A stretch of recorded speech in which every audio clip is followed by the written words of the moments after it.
To call the Trotwood-Madison Board of Education special meeting November 16th, 2023 to order. Ms. Allen, would you call the roll? Yes, Mr. Davis, Yes. Mrs. Cherry, Yes. and Mrs. Jeter Freeman. Yes, if we would stand for the pledge. I pledge allegiance to the flag of the United States of America and to the republic for which it stands, one nation, under God, indivisible, with liberty and justice for all.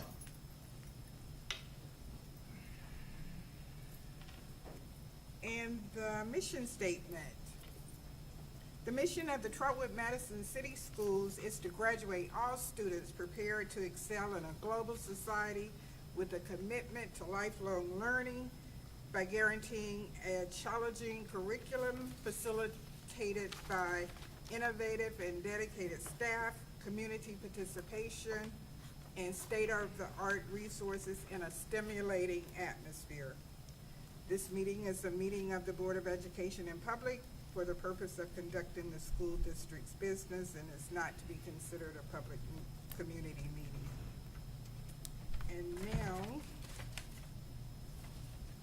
I'd like a motion to adopt the agenda. I'll move to adopt it. I second that as stated. It's been properly moved by Ms. Cherry and second by Mr. Davis. Ms. Allen, would you call the roll? Yes, Mrs. Cherry, Yes. Mr. Davis. Yes. And Mrs. Jeter Freeman. Yes, the agenda has been adopted. And do we have any public comments filled out? And this special meeting is for the purpose of public notification of a retire, as required by law.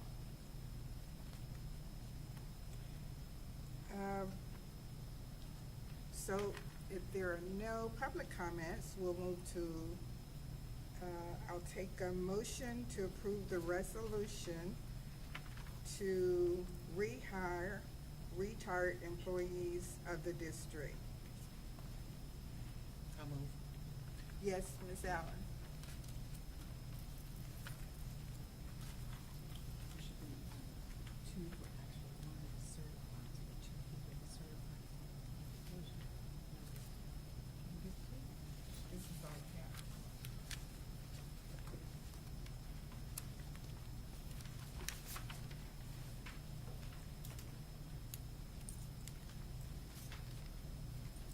So it's the two certified employees, Linda and Mark, and the second resolution of the classified employee, Mark. So we can take action on this one first. Okay, and we're gonna announce their names.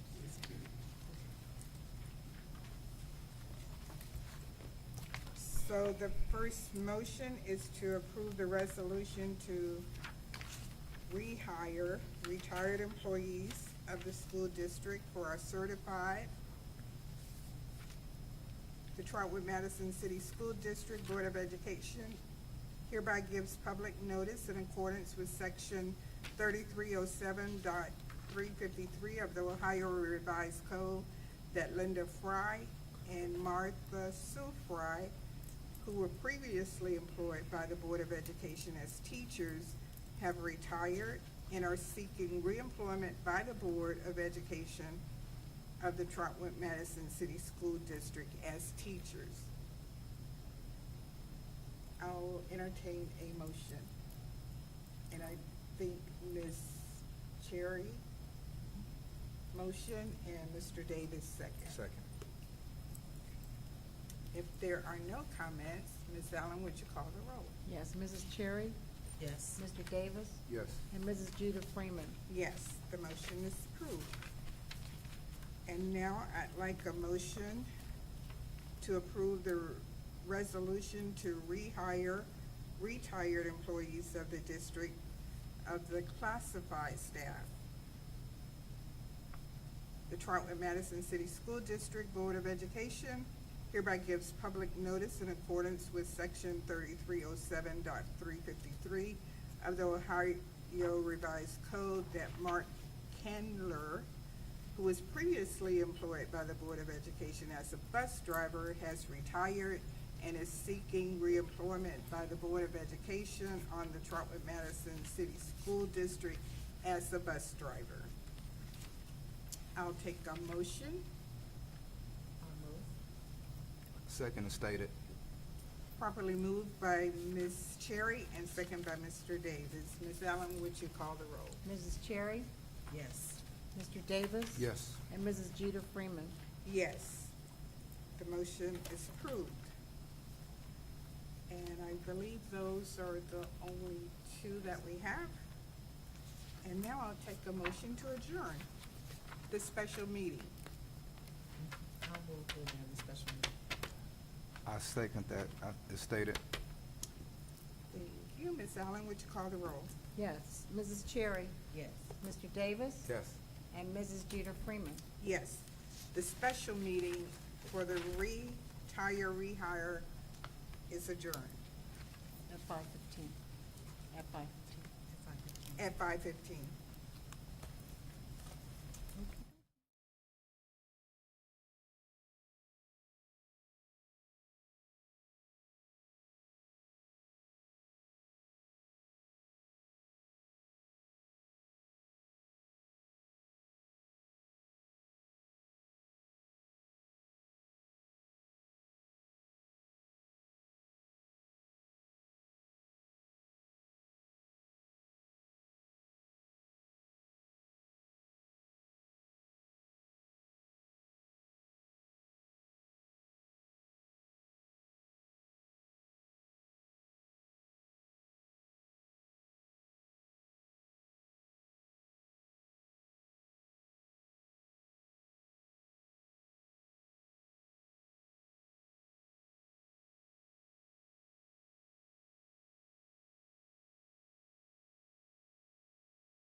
regular meeting, November 16th, 2023, to order.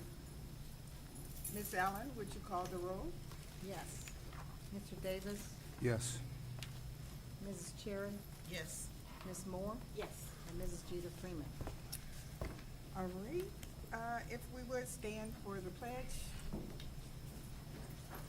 I pledge allegiance To the flag of the United States of America and to the republic for which it stands, one nation, under God, indivisible, with liberty and justice for all. And now we will have our mission statement today read by Kylan Todd from the Ram Nation Virtual Academy. Hey, Colin, you can sit right and stand right there. Okay, don't do that. Okay.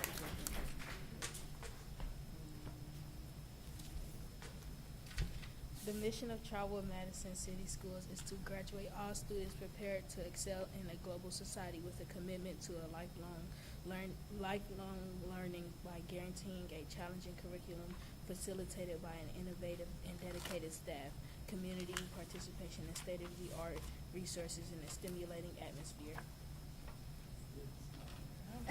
Awesome. Yay! You did very Great good. job. Good job. Great. You did great. Thank you. And now I'd like a motion to adopt the agenda. I move to adopt the agenda as presented. I'll second. It's been properly moved by Ms. Moore, second by Ms. Cherry. Are there any changes? Yes, there are some changes, just two. First, I would like to add on our presentation list, we're gonna have a presentation, by Ram Nation Virtual Academy. We have two students who will be presenting their newsletter to us, Mackenzie Boxdale and Kingston Reed. That's our first change. And our second is that when we're on supplementals, our supplementals will be voted on at the December work session. And that's so that we can, get a chance to find out what everything is costing in our budget and that information. Also, and I know you just want this for information. Right. The DLT and BLT will be voted on tonight. Okay. Those are Alright. my only two changes. All right.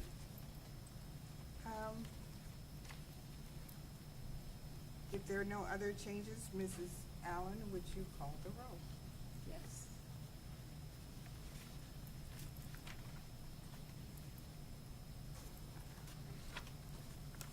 Ms. Moore? Yes. Mrs. Cherry? Yes. Mr. Davis? Yes. And Mrs. Jeter Freeman.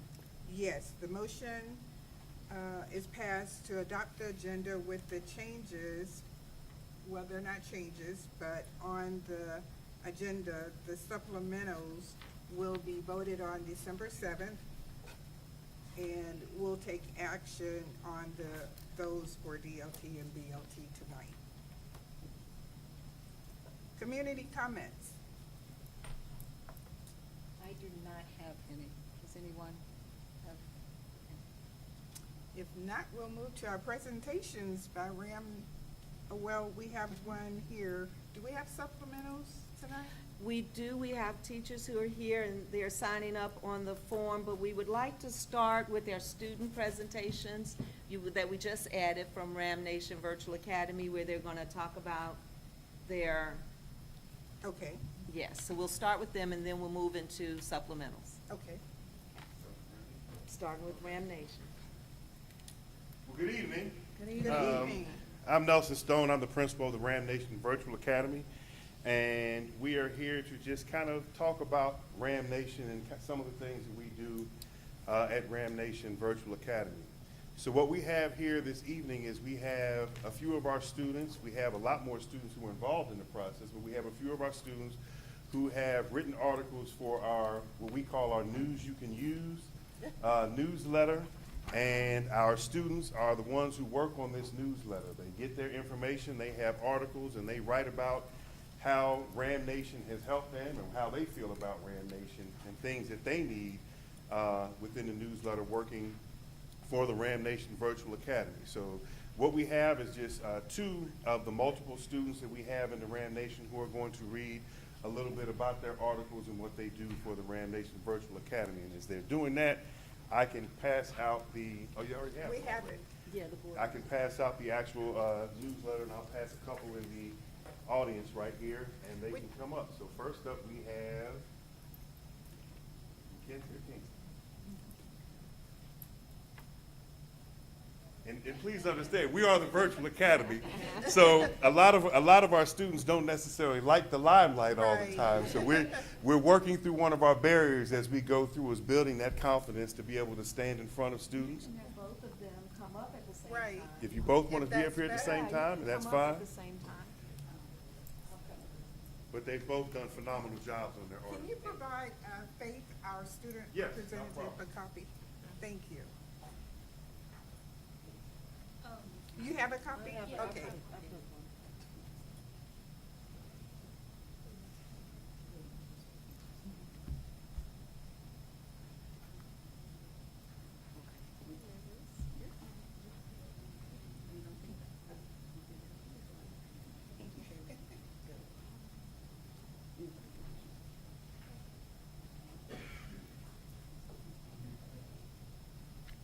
Hi, my name is Mackenzie Barksdale, and I am a 5th grade honor student with Ram Nation Virtual Academy. I have been with the Virtual Academy for 3 years, and now I get to be on the RNVA Leadership Newsletter Committee. In my column, I plan to tell you a lot about the Ram Nation Virtual Academy virtual experience. For starters, Ram Nation Virtual Academy, also known as RNVA, it's the best online school in Ohio, known for its outstanding teachers, excellent service, and engaging learning methods. The people at RNVA are all kind and helpful, ensuring you have a positive experience. I have found the work enjoyable and not too overwhelming, especially if you get organized, manage your time, and enjoy learning through technology. If you need assistance, the teachers respond quickly and are always nice and supportive. We have a fantastic newsletter committee and fun gatherings. The staff is amazing and highly professional, including our talented writers and artists. The classrooms are well organized and pleasant. RNVA meetings are valuable for learning, and the assignments given by the teachers are enjoyable. During Zoom sessions, there is never a dull moment. Typically, assignments are short, but they are always interesting. At the board office, we have testing, which is actually quite engaging. You can have snacks and all the necessary materials, and take bathroom breaks as needed. There's also some time before the testing begins. Mrs. Latham, our district mentor, is a wonderful and professional person who manages the K-12 online program in a variety of teams and committees, including the Leadership Newsletter Committee. Mr. Stone, the principal, is also very nice and professional and oversees scheduling and referrals for students and families interested in the online experience. Mrs. Ingham and Miss Robinson Jeter are the IS teachers who offer additional support for some of the K-12 students. They are both wise and kind. Both Mr. Stone and Mrs. Latham provide us with inspiring weekly quotes. Mrs. Latham provides social-emotional learning community meetings for some 4th and 5th grade students who have been selected as lead students and all 6th to 12th grade students, to provide engaging moments that help us to self-regulate, breathe, and check in, reminding us that if we aspire, we will go higher. If you fall behind, the FES online teachers, Mr. Stone and Mrs. Latham, will reach out to you and offer lots of help. So, if you're in search of an engaging online experience, RNVA is the right choice for you. You can enroll on our website at www.trotwood.k12.ohio.us. We are looking forward to having you with us. Fun, social, emotional learning fact. RAM stand for respectful, accountable, motivated, and self-control. Something we should all try to be, right?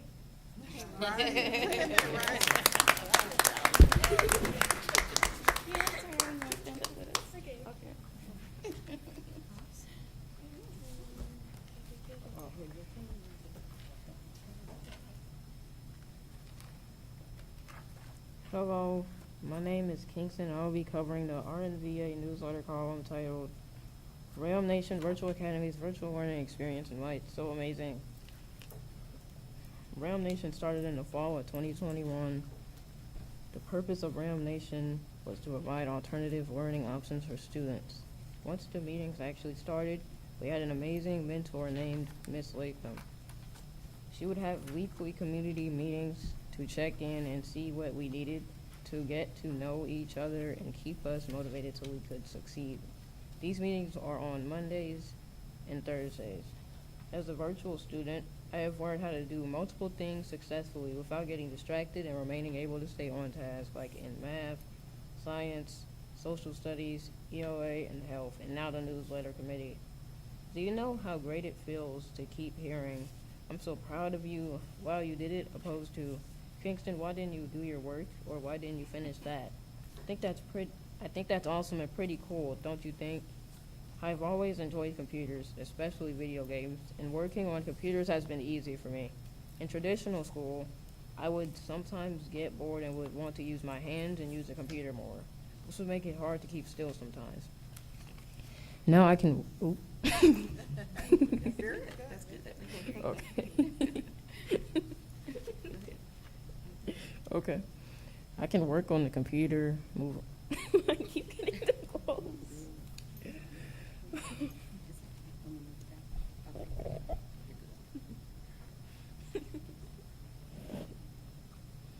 I can work on the computer, move around, create my. On schedule.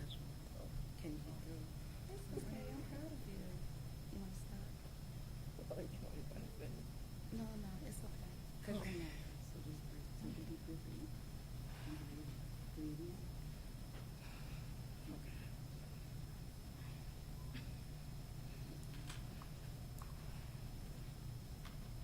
I can work on the computer, move around, create my own schedule, and move on to the next assignment without having to wait. My mother, as learning coach, makes sure I'm on task. Miss Latham and my mom are like best friends. I know they care and they support me and they see I can do great things. My grades have improved a lot and I'm thinking about how I will be rewarded this semester for making the honor roll, showing I care about myself and having great behavior. It's pretty cool, although it may not be for everyone, it's perfect for me. Now you should be getting an idea of why my virtual school is amazing. I brought you a few interesting facts, starting with my own amazing virtual school experience. Be ready for the up-and-coming amazing Ram Nation facts I will be bringing to you shortly, featured in the Ram Nation Virtual Academy News You Can Use column. Look for why Ram Nation is amazing and the virtual is the current next level. Some of my future hot topics will include: how was Ram Nation affected by COVID-19, and if so, how badly? How much has virtual learning changed over the years? How many virtual schools are there? What are some of the challenges virtual learners face online? How often do students stay online? Is there a schedule or time frame to help manage your time online? Lastly, I was just wondering, what do you think about RNVA? Something for you to think about. So make sure you read up and listen out for my column. I wish you well and I hope you enjoy it.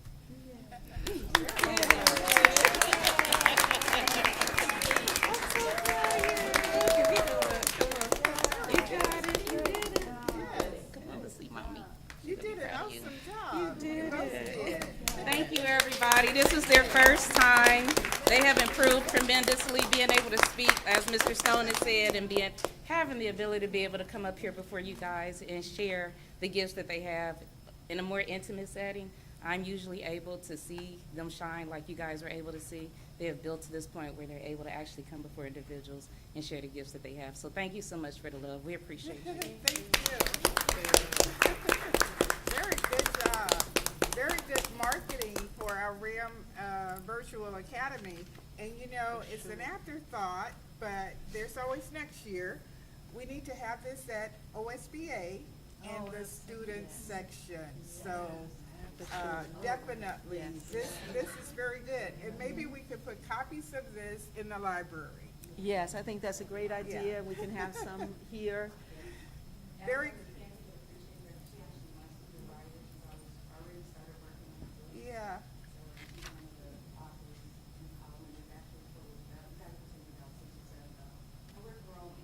Yes. For the Ohio School Boards, the student event section, we need to make sure that we send in our virtual academy to be participants. I agree. We and, will get that. Have this. Thank you. Thank you both. Thank you very much. That was an excellent presentation from Ram was. Nation Virtual Academy. All right, so our next presentation are our supplementals, and we have staff members who have come in today to present what they do to everybody, so we'll know. And it was really exciting at our last board meeting. We look forward to hearing from people today. We do have two of our principals who are going to speak to their new supplementals. And I would like to start with Ms. Harden, and then we'll do teachers, and then Mr. Gibson, can you follow up? And the reason I ask that is just, I know Ms. Harden has something that she needs to get done, but she did want to come here and do this. Yes, ma'am, we are. Good evening, everybody. Good evening. Oh, and let me say, I mean, they're talking about their new supplementals, so it'll take, maybe 5 minutes or so. But we've been asked if we can keep our comments 2 to 3 minutes. Okay. So we have 3 new this year supplementals at Westbrook Village. I'm Tabitha Harden, principal of Westbrook Village. The first one is an art club that my art teacher, Ms. Carter, and one of our artists in residency, I think that's what it's called, individual gentleman is helping her with the club. Basically, they're working with fiber as the medium to create art and learn about additional fiber and mediums. I didn't know what that was until I Googled it, so now I know what it is.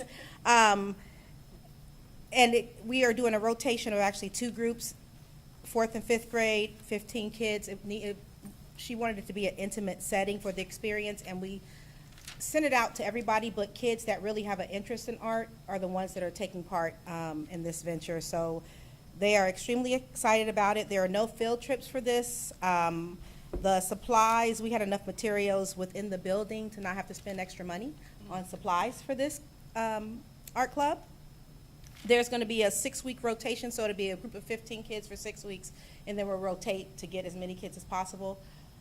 Because we do have some interesting artists and some things that are happening. And the artist and residency person that is helping her with this club is actually in the building on those 2 days during the day, in the lunchroom, and creating some interesting things with our students. So we are looking forward to continuing with that. She is utilizing the Ohio Visual Arts Standards for this. So it is actually a trickle down from what she's doing during the day to extend it into learning after school. Yes, the grant that was mentioned, I guess, a couple of board meetings ago with those individuals. We're utilizing people with that to help with it. So the gentleman that is coming everyone really, really likes him, so it's been a great thing. And I did say no field trips, but he has connections with K-12 Gallery. So we did talk about that, but right now that's not in the works for taking the kids somewhere outside of school because we want to do things within the building. So that is my first one. The next one is Ms. Cassie, everyone knows her as our wonderful STEM teacher, has decided to do a culinary cooking club. We are growing, we have 7 towers in our building, and actually after winter break we have another meeting with Bronx Zoo, Mr. Stephen, and Quest Diagnostic, the people who came last year to Westbrook. I did made a video this past summer at the Model Schools Conference with Mr. Ritz after his session to send to Quest, so they are willing to keep working with Westbrook and keep growing what we've been doing. So we are growing so many vegetables and fruits that we don't want things to go to waste. So with this cooking club, and it's geared specifically right now just for boys, it hasn't started yet, of course, but working on the basic skills of integrating math and ELA with the cooking, working on how to use utensils appropriately, cutting, growing, or if you haven't been by, the towers look amazing, and looking forward to some smoothies here real soon with what they're making. And we're going to expand onto that even more, but this is all about developing confidence and making sure that students know what to do and how to be safe in the kitchen. We do have a lot of kids that we hear that cook their own food, which may consist of something frozen or ramen noodles. So exposing them to all of the different lettuces and herbs and things that they can use and use a knife safely to make their own salad is the goal. This also, we will rotate, there'll be 18 to 20 students. They would do sessions, and then we'll do another group of kids.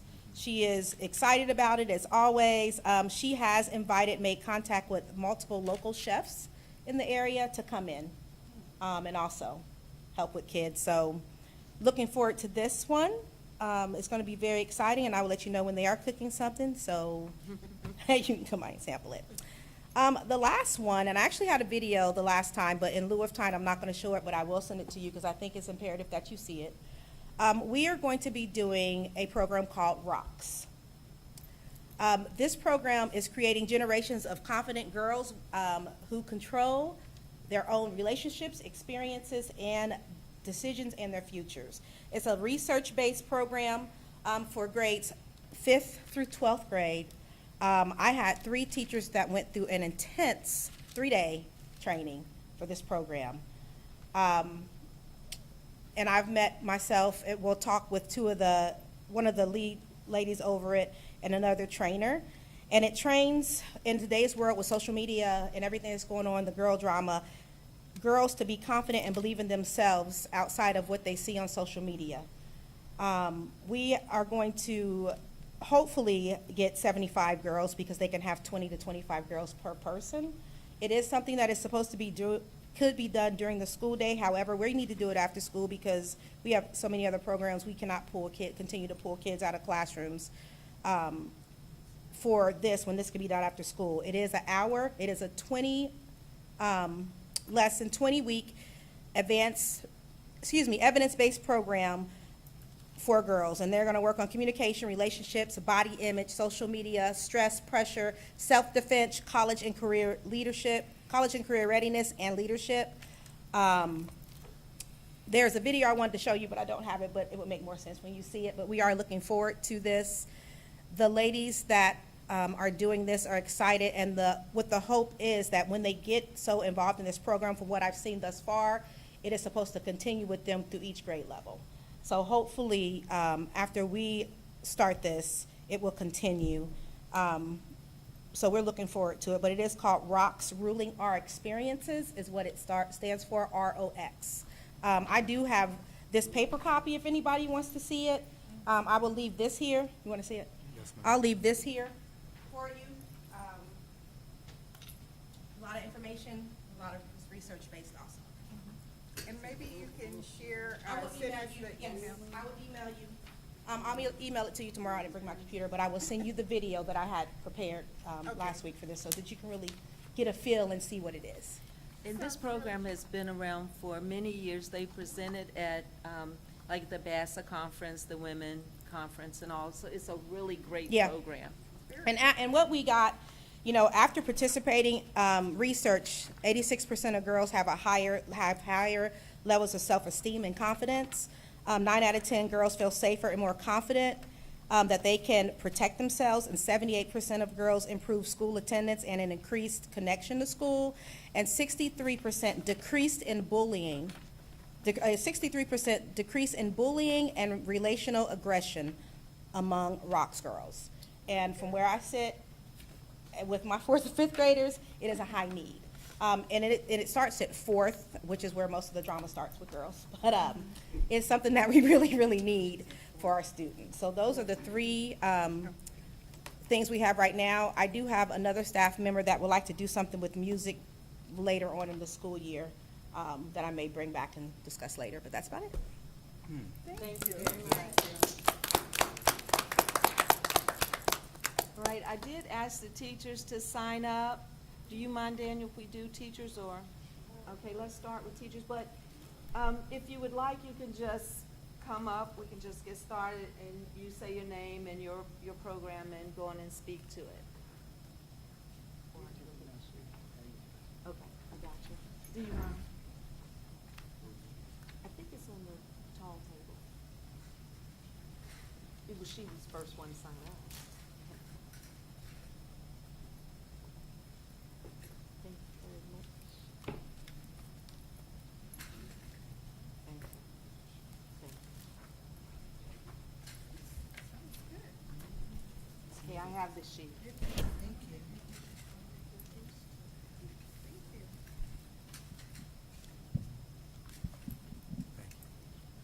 Appreciate you.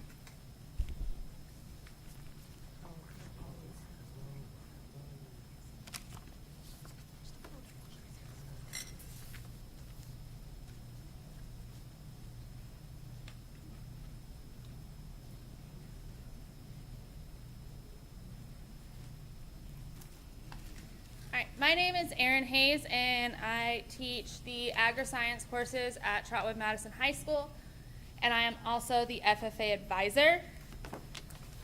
In 2021, we reestablished our charter for Trotwood-Madison FFA through the Ohio FFA organization, Ohio FFA Association.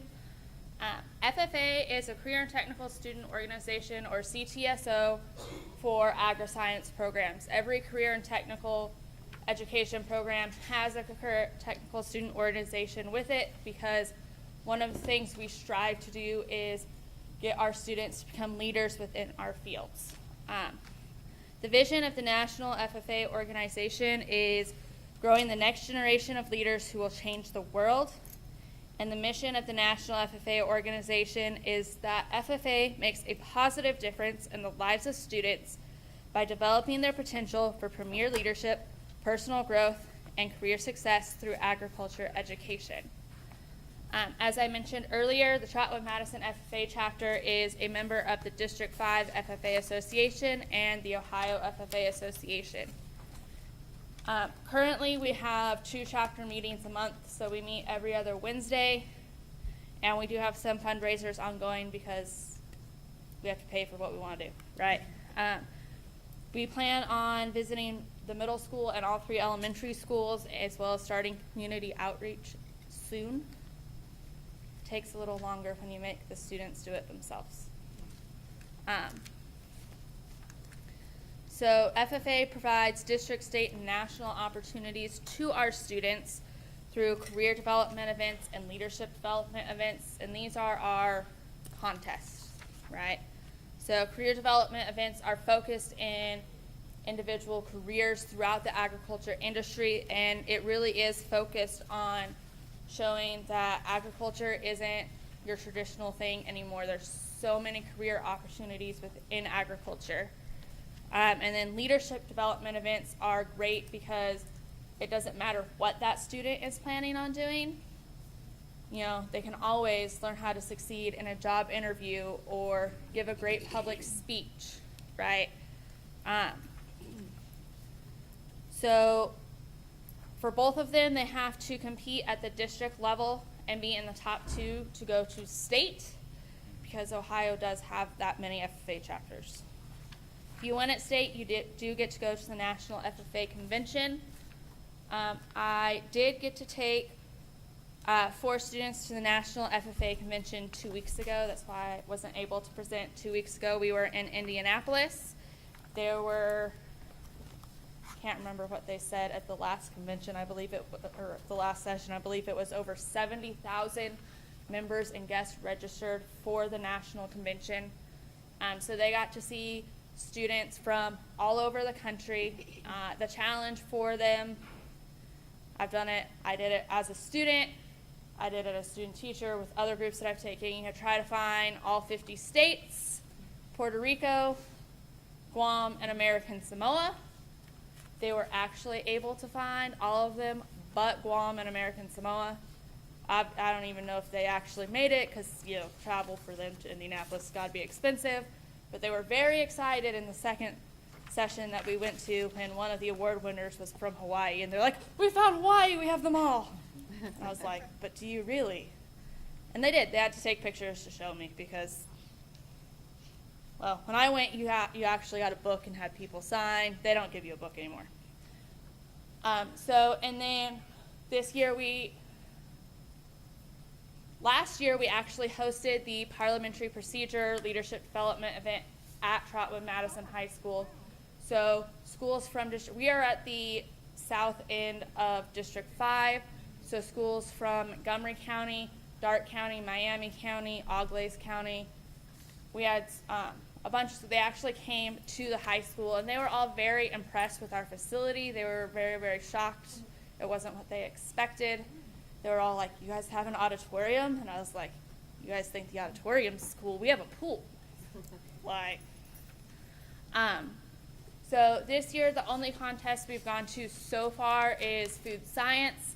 They did not make the top 2, but they did place, it was either 15th out of 38 or 18th out of 35. Well, we ranked them all, but right.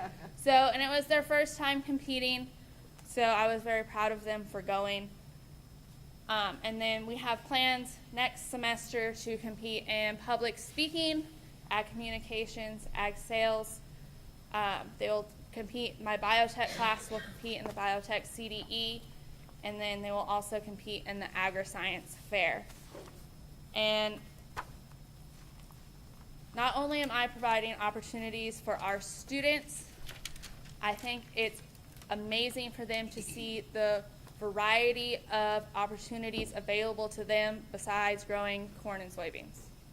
Because that's what they think of when I start talking about agriculture. So, if you have any questions? Very No. good. Awesome.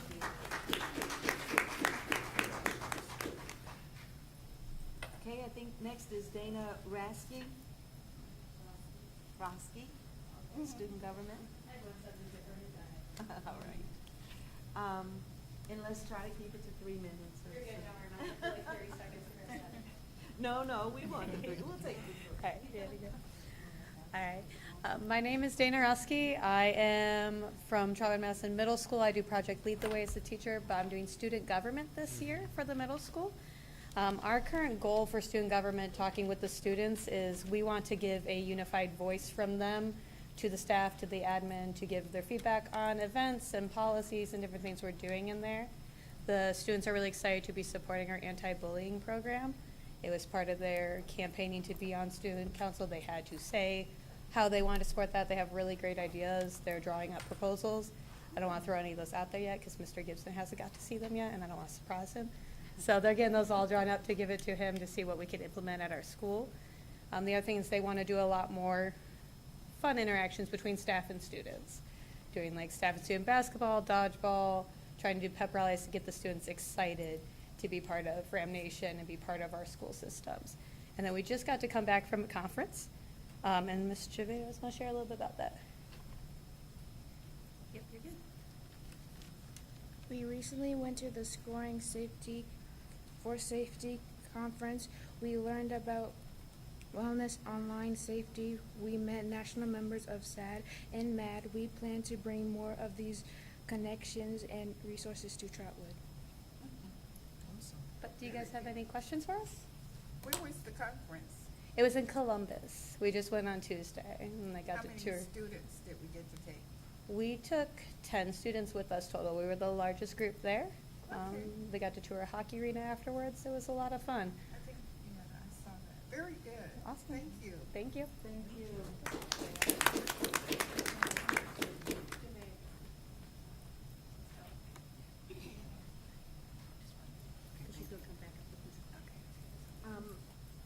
I think we have a program that, Mr. Gibson, you were going to explain before we had someone speak to it.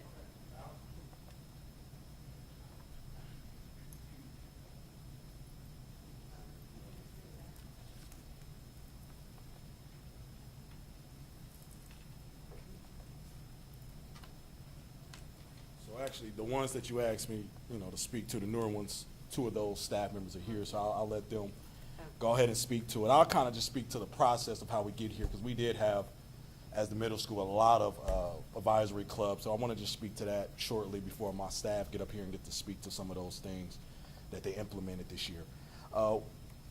We surveyed our students, I want to say, a year and a half ago, just to see if the things that she spoke about, things that have interest to the kids, type of clubs they're excited about, things they want to do that would motivate those students. We also looked at why our students were leaving our buildings, our district. We talked about the students that we really wanted to keep. And so when you talk to those students that did leave, they left because of opportunities that we weren't giving them at the time. So when you talk about a STEM opportunity, robotics club, a debate club, a chess club, all of these things are how we decided to give the kids what they're asking for, but give them an opportunity to do it at Trotwood. And so this year, the beginning of the year, we had a resource night. And at that resource night, I had all my teachers that be at their stations, have their tables set up, and sign up kids, and we would get the families to come, and then we would send a survey. And so we wanted to have clubs that students also signed up that they wanted to be a part of, but also understanding we wanted to look at panorama data, because that told us our kids don't feel connected to the building unless they play like some type of sport. So we looked at that piece, and then our attendance data. And so we believe if kids are a part of these clubs, we believe if they feel connected to the building, that those pieces will improve for us. And so right now, I have some staff to talk about their clubs, the amount of kids they have, and then we'll reevaluate it at the end of the year to see, if we met those measurements that we're looking at. And so I'll speak to just the few of the clubs that those folks are not here, but the Heart and Soul program, some of those girls, that hit our Facebook page. If you look at that, you can see some of the girls who ran, and that was a nice event to watch those girls do that. We have Rhythmic Rams, and she's here, so I'll let her speak to that. But the other 2 that are not here that are new is the newspaper club. So we wanted to have an opportunity for our kids, very similar to what the Ram Nation just spoke about, our students' ability to be able to capture what goes on at the middle school and share it with families. And so we did task a teacher to take on that. And so hopefully we still build to that program, but that's a new one, the newspaper club. And so we're hopeful that goes as well as the Ram Nations just went. And so we're looking at that one. And then the Boys to Gentlemen Club, that was new. That kind of started because we had mentors in the building that were working with our Tier 2 students during the day. And when we talk about Tier 2 students, we're talking about our students that need additional support for multiple reasons, but we specifically are looking at behavior. And so this group is supposed to meet with those young men after school, and so he's had those meetings. Those kids have been staying. And so it's just an opportunity to build those relationships with kids that they don't have a coach to connect with, but somebody in the building that can provide that mentorship. And so that is a new club as well. And then so I'll let my teachers speak to the clubs, and then if you have any questions, I'll come back up and address those, but I want to stay within the 3 minutes. Thank you. Thank you. All right, so, okay, get us started.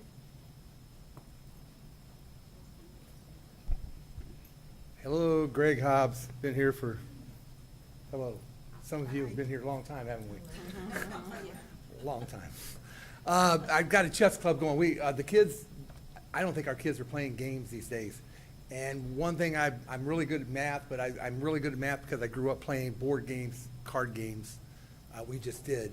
So you learn strategy, you learn how to win, you learn how to lose. There's things that chess offers them. I've seen them come in already. They're one-dimensional thinkers. They see the game in one dimension, and chess is 2, 3, 4, and 5 dimensions. And when you start to see that, so I do a lot of kibitzing right now. I sit there and, hey, I see what you're getting ready to do, but do you see that bishop is protecting that spot, right? You can move the queen there and have it protected.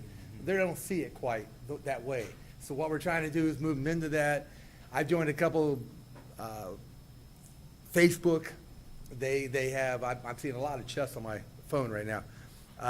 And we do a couple of those at the beginning. They're learning in-game strategies, but also I'm keeping track of the different tournaments that we have around town. I've never been in a tournament, so I need to be part of one a couple times, and then we're talking about inviting other schools. I think Beaver Creek has a chess club, so we'll find other schools that do, invite them in, let them see Trotwood, let them meet us, and get the kids out that way. So that's what we're shooting for, and you all are welcome to come in. It's 2:30 to 4 o'clock on Monday and Wednesday. We have different levels that you can play. Our kids are at different levels, so if you're good, you can play a couple kids, and if you're not so good, we got a couple that you can play there too. So, thank you. Thank you. Thank you. Okay, and now we have Rhythmic Rams, Mrs. Clay Alexander.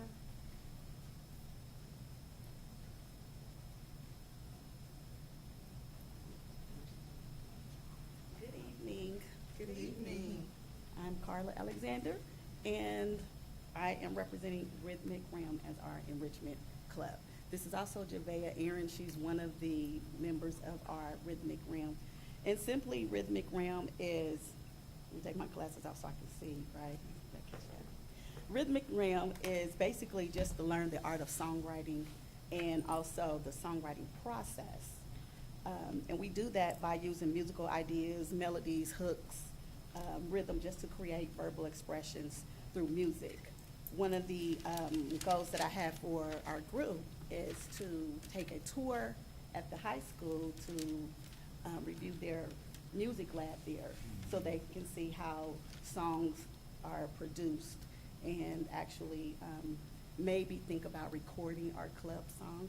So we have a portion of a song that the students have created. And it may seem like it's a short little simple song, but it really takes a lot when you're writing songs, and you have to really think it through, and it takes a while. You know, you get what is it, when you just can't think of any other ideas. So, you know, we do a type of visual imagery where we look for other words with that same meaning so that we can color our song and make our song come to life. So really quickly, we're not gonna rap or sing it, but I just want you to hear some of the words that they had come up with. Do you mind having me stay with you? So it's called Ram's Jam. That's the name of the song. It says, we are the rhythm, Rhythmic Ram. We write the songs, we make the jams. Don't even think of putting us to the test. We're gonna show you why we're the, gotta speak up. We are Trotwood Middle School Rams. Come and watch all of us. We read, we laugh, we have fun too, but don't forget, writing songs is what we do. And this is what they wanted us to know. They wanted to say this part here. So show us some respect.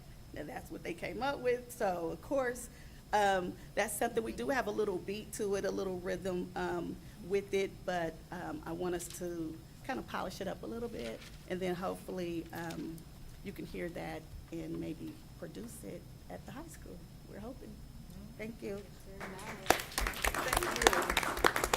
Madam Chair, I'd like to say something. Yes.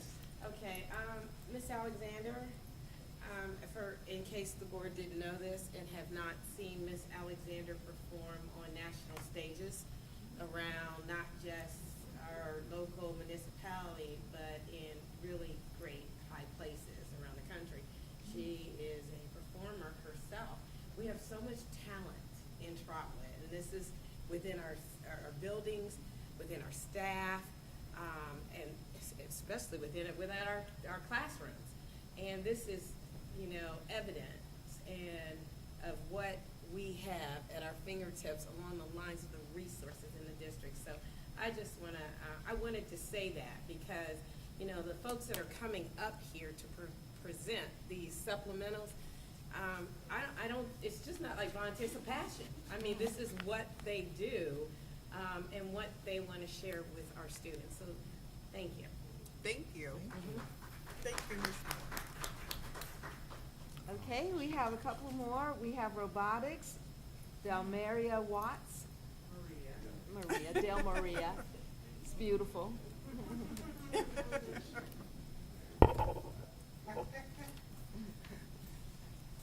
Hi.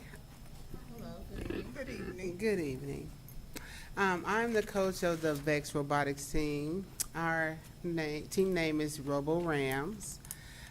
We have entered the VEX Robotics over-under competition for 2023-24 competition year.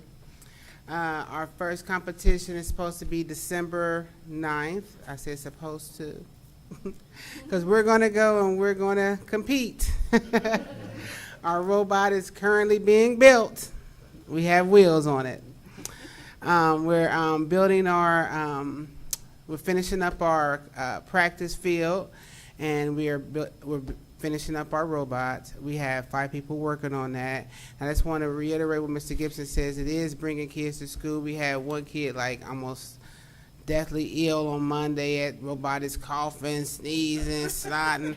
I said, listen, on Tuesday, get you some Theraflu, rest up, but Wednesday, come on back to school. And then on Wednesday, guess what? Back to school, because Tuesday he rested. It's Wednesday, back to school, snotting, blowing his nose. So it does bring them back to school because they want to be there for the team, and they didn't want to miss it. So I just wanted to say that. And then I wanted to let everybody know, if Mr. Hobbs is still here, I don't know if he's still here, that one of the students did beat him already in chess. And he didn't want to say that up here. Okay. So, and I also want to let Jill and I did get a grant for our equipment. So thanks, Jill. We did get a grant for our equipment. And so hopefully will bring us back at least a good medal for effort. Where is the competition? The first competition is in Beaver Creek. Okay. They having one at the Cox Middle School, Coy Middle School. Okay. So, but we plan on going to another one in January, February. That's going to be the real one. Very good. Very good. Thank you. Thank you. And last, I believe, but not least, is Ashley Pascal for NJHS, National Junior Honor Society.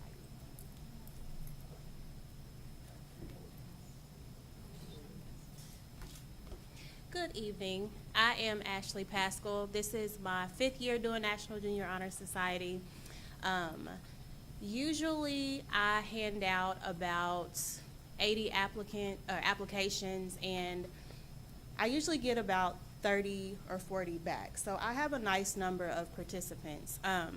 For the middle school, Honor Society recognizes and represents scholarship, leadership, service, and character. And this is for students who maintain a 3.7 GPA or higher.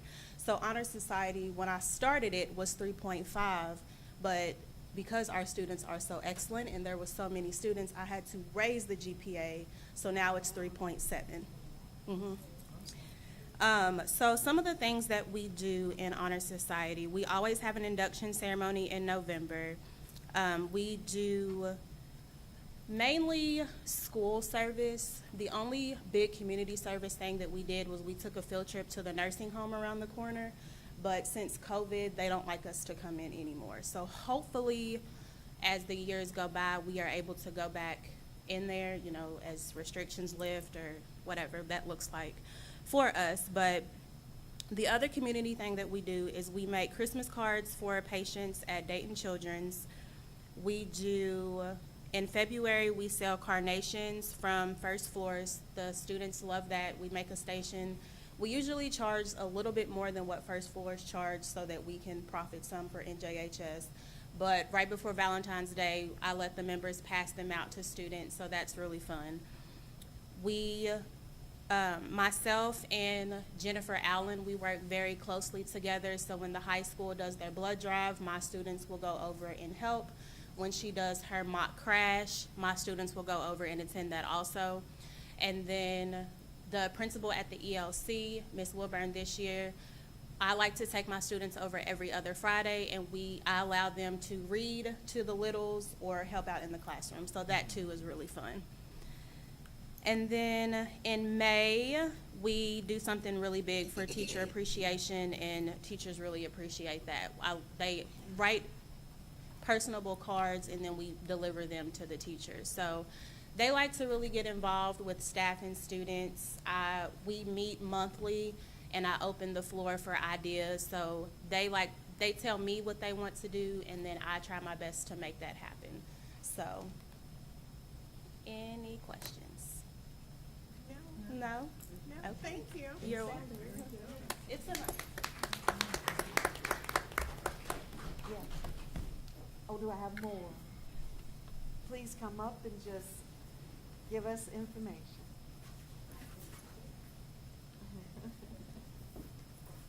Good evening, everyone. My name is Dorinda Newsom, and I run a club. It's a movie club. And so I'm going to start by saying it that way, because when I presented my club as a movie club, I did have a little bit of pushback from my principal, because he thought, watching movies and eat popcorn, yeah, we're not going to verify that. But my club has an official name, and it's called Club Cinephilia. Cinephilia refers to using movies for educational purposes. And people that love movies with a passion are called cinephiles, and I am definitely one. And also being an English teacher, what I do is take the ELA standards and adapt them to any films that we watch. So as my group watches films, we look at characters, plots, settings, themes. We totally analyze films. So I tell the kids that it's the same as writing a literary analysis. And so they are making that transference. We also cater to students' social emotional selves through films, and I call it a 2-hour therapy session that's free, because they get to see people who are in situations just like theirs, and they get to engage with characters on a screen. So I use movies for varied purposes in my class. We are currently watching The Woman King, which speaks to women's empowerment, and during the film, there is a scene where a woman is held captive, and she's set free from her captors. And once she's set free, she runs back to try to free other people who are also enslaved. So I said to the kids, who does this mimic? And immediately, most of the kids said, Harriet Tubman. But we did have one person in the group who said, who is Harriet Tubman? And she's a foreign student. She has no knowledge of Harriet Tubman. So the kids immediately said, Ms. Newsom, our next movie has to be Harriet. So you see, we're making a lot of educational connections. So I want to say thank you to Mr. Gibson for finally breaking down and saying, okay, you can have your movie club where we do more than just watch movies and eat popcorn. Thank you. Thank you. Do you have any questions?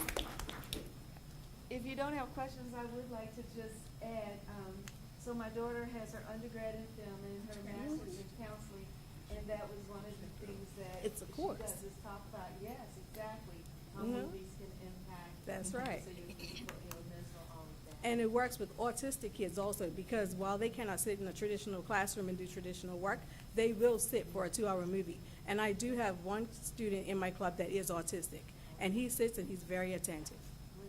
Yeah. Did you have a question? No. Oh. Thank you. All right, and anyone else?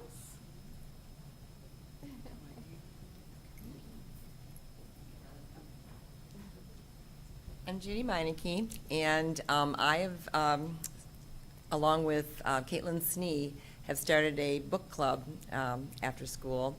And we had over a dozen that signed up. We've had 5 show up so far, so we're trying to build the club. But I got talked into going with the Percy Jackson series. I was not familiar with that.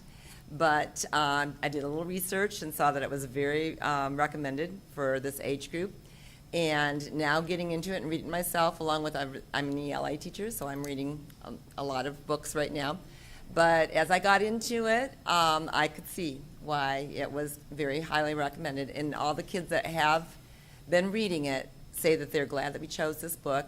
It's nice to work with Caitlin Snee because she is a mythology expert, and she has diagrams on my whiteboard that the kids, as kids were still joining, one student was explaining the diagram to the next kid that came in. So, you know, they're engaged. We just gotta we'd like to grow the group a little bit more. And something that we're planning in December, hopefully, when we get back from Thanksgiving break, is we're going to have a blue food event, because if you are familiar with Percy Jackson, there's something to do with blue food, so.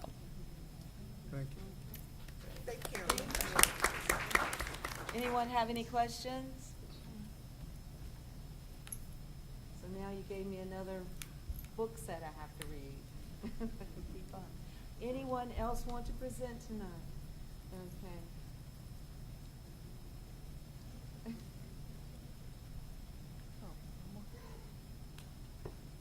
See, I'm shy. I was trying not to, but I kept getting looks. So, good evening, everyone.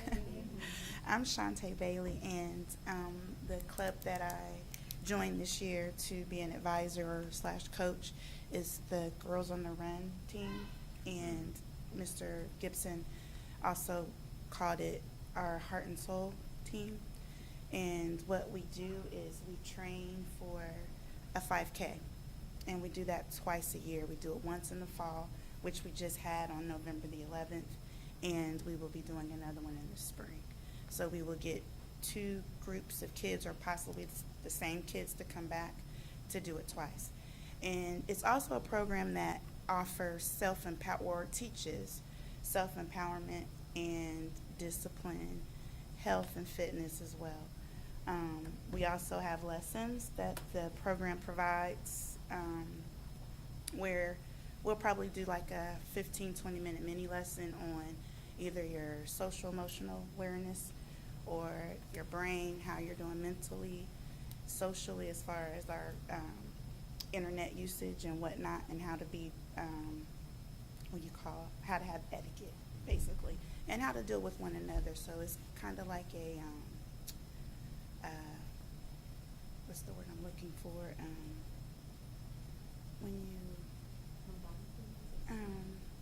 When you go to church, fellowship. That's what I'm looking for. Yeah. Fellowship with their peers. And this year with this group, we had 17 register. We ended up having 7 actually come through and race and finish the race. And even I did. I finished the race for the first time. I've never done before. But it was really, really fun, and I plan on doing it again this year. Thank you. I do have a question. So, and it might be to Dr. Cosby or Mr. Gibson. We have girls on the run, but we also have Heart and Soul. No. Are they the same, is what Are they you're the saying? same? Okay. They're Girls on the Run called Heart and Soul, you said?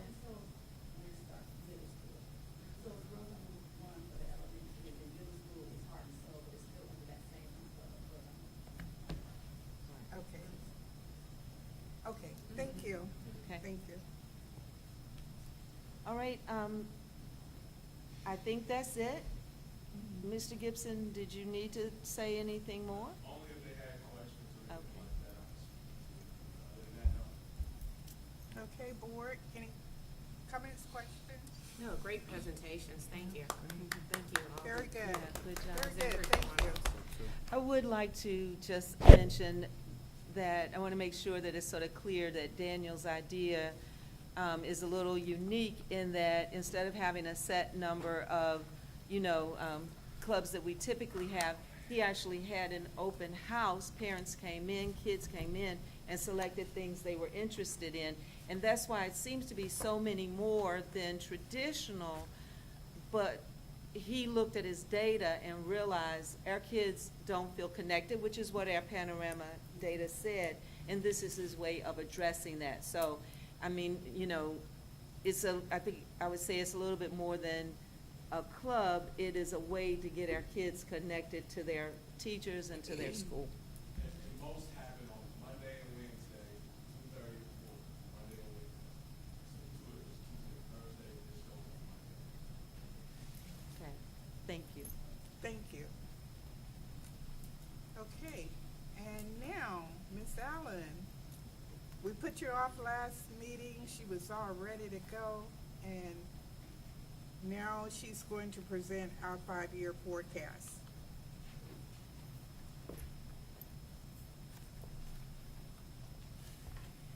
Thank you, teachers. I understand you had a long day, so thank you for coming.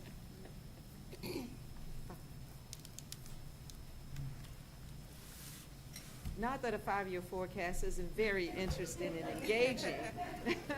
Well, this 5-year forecast is gonna tell us how many of those wonderful and great programs we can keep. So, it is kind of important. A little bit. A little bit.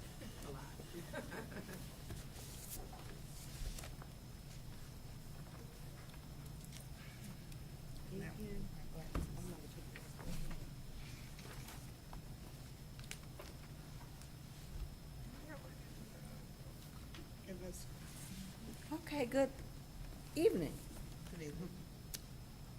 In your, everyone should have a black folder. In the black folder on the left-hand side is the presentation that I am going to go over. And on the right-hand side are the notes to, the background notes to everything that I'm talking about, and then also the 5-year forecast itself. So when you can't sleep at night, you can have something that to keep you company. So again, we were supposed to I was supposed to present this 2 weeks ago. There is a law that says that we have to present and approve, the board has to approve 5-year forecast in November and also in May. And so the November obviously is November. And then the required funds as part of the 5-year forecast is generally the general fund, 001. We don't have any, we have special cost centers that are associated with general fund money. We don't have any emergency levy funds, but we do also have debt, but we don't put that into the general fund. But that is a separate fund. The primary purpose for a forecast is just to engage the Board of Education. I say always, I put this together along with our consultant. It is not a Janice Allen treasurer/CFO forecast. This is the community's forecast, and this is the Board of Education's forecast. And so I don't have a crystal ball. I do the best I can to just give you the data and then do some assumptions from that data. This also gives us the ability, we sign, it's called a 412 certificate, and so when we are buying large equipment, this tells, gives us the opportunity to say we have the money to support those expenditures. It also gives the Ohio Department of Education a snapshot of where districts are in terms of any potential financial problems. So they do look at our forecast when I file them. So before we get to the numbers, just a couple things I wanted to go over. Just again, it's a painting of the future. You know, like I said, I don't have a crystal ball, but it gives us actual plus 5 years of forecasted numbers. It's a key management tool that I use always to just see what we're doing in terms of some of the financial decisions that we might be making. And then obviously this encourages our management team to be proactive in meeting some of those challenges. So I'll talk about that a little later. So the 5-year forecast is divided into 2 sections, our revenue and our expenditures. And so the revenue is divided into 2 sources, our local revenue and then the state funding. And then our expenditures are primarily the salaries and wages, benefit, purchase services, materials and supplies, and other objects. That's not up there. Okay, so I want to talk a little bit about some challenges to our operating revenue. And so presently, House Bill 33, it's called Fair School Funding, FSFP plan. That increased our funding for 24 and 25. After 24 and 25, we're not sure what they might pass after those 2 years. This also, our revenue is estimated to grow about 1.6% annually, while our expenses are estimated to grow 3.5% annually. So if you look at that, We have then a differential between the 3.5 and the 1.6, and you have about 1.9% more expenses than you have revenue. And obviously, no one wants to be in that predicament because you don't want to spend more than you're bringing in. And so that's one of our biggest challenges that all, not just Trotwood-Madison, but all districts have to face. Our enrollment growth obviously translates into added revenue if we stay on the foundation formula. So right now, we're on the formula that they have. And then so House Bill 33, 2 years ago, they eliminated the direct payments for open enrollment, community, and STEM schools and scholarships. So that money, those revenues do not flow through our district any longer. So other sources of revenue, we have our student wellness and success funds, and we call that SWSF. They rolled those all into the general fund. And so our district receives a little over $658,000, and primarily the majority of that cost is used to pay for the Samaritan Behavioral Health, which provides us with mental health therapy. Also, those funds provide resources and materials for our subscriptions, and then parent and student stipends for all of our 5 schools. We had the pleasure of having ESSER money for the last, I think 4 years, but unfortunately that revenue stream is drying up. And so September 30th, 2024, our ESSER monies will no longer be, we'll be finished with that.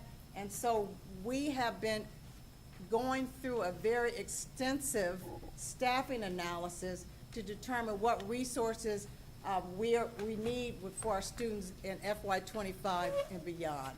And so we talked about that in our first retreat in, I think, September. And now we said we're going to have another retreat in February to continue that discussion. Ms. Yes. Can we back up? I really don't, what are the parent-student stipends? I was trying to figure out what that So related those are to. like incentives that they give to the parents and the students. So they give, and I don't like gift cards because gift cards are money, but they do give gift cards to families. Are we still doing that? Until September 30th, 2024. Okay. All right. Oh, I'm sorry, let me go back. I'm sorry, I was mixing the two, Esther. When you say, are we still doing that? Yes, we're still, From for the- student wellness, yeah, yes, from we the are. student wellness. Yes, we Okay. are, yeah. Is that, Dr. Cosby, is that through our parent engagement? So if a family is in need, how would we connect them to that? Well, you know, we do student wellness through our social, yeah, our, Student yeah, services. exactly. So that's how, if they have a need, then they have different people, the social workers, they have, they may be a guidance counselor, because we have them in every building, who they may go to with the need. So student wellness money is the money, Tracy Mallory's group. Yeah. Okay. You know, Under student they services. make those decisions, student services. So, and the buildings have some leverage too about what they want to do with the money, but that's that money Okay. that we're talking about. Madam Chair, I do have a question. When it comes to this Samaritan Behavioral Health, I know that was a discussion because we already have psychiatrists, social workers that are in the building. How many are we using from that, or is that the outpatient part of that program? Some of that is outpatient, but I can get more details for you for that, so I will do that. I know that we have talked about it before, and I know that Ms. Mallory has presented that information, so we'll get it back to you. I think Mallory, Mrs. Mallory would be the best person to answer that. Okay. Thank you. Oh, you're welcome. So some of the expenditure facts and assumptions, capital outlay was increased, and when we look at the 5-year program forecast, I'll show you that. So the capital outlay from this year through FY28 was increased for bus purchases. Prior to that, for the last 4 years, I think, Mr. Howard, I think it's 4 years, we have had the luxury again of having ESSER monies to pay for those buses. And so starting in FY '24, we bought one bus. Interesting enough, those buses have almost increased 50%. And so what we used to pay, I think it was 86,000 about, now it's over 125,000 for a bus. And so they have really, that cost has really increased substantially. The other expenses, other objects, and that includes that ESC expenditures, our property tax collection fees, and then our auditor's fees. So we estimated that at about increasing every year 2%. And that's typical when we assume our expenditures. And those ESC expenditures, that's the Educational Service Center, right? Yes. And that's that 1.5. It's about 2.2 million this year. Yeah, it started at 1.5, and yes, each year absolutely. is So continually growing. Absolutely. Very So- good memory, Mrs. Judith Freeman. Yes, it has gone up. Yes. The needs of our students have gone up, so, you know, Right. that's where we get a lot of those services. And some of those services could be like gifted, we have gifted services, we have occupational therapy services, we have, Physical therapy, physical speech therapy. So yeah. they are providing a lot of those services through ESC.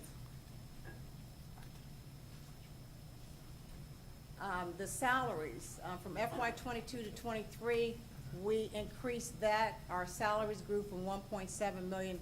That basically was for salary increases. In FY '25, when the ESSER money is no longer there, we have put back into the 5-year forecast, starting in FY '25, $1.8 million to bring back some of the positions that we are presently, being funded by ESSER. And then our materials and supplies, they decreased in FY '24 this year because we have not had any textbook or curriculum updates. But we built in an assumption, again, 2% increase in that line, materials and supplies, from FY '25 through FY '28. So this is just a schedule of the revenues, and I just wanted you all to see. Yes.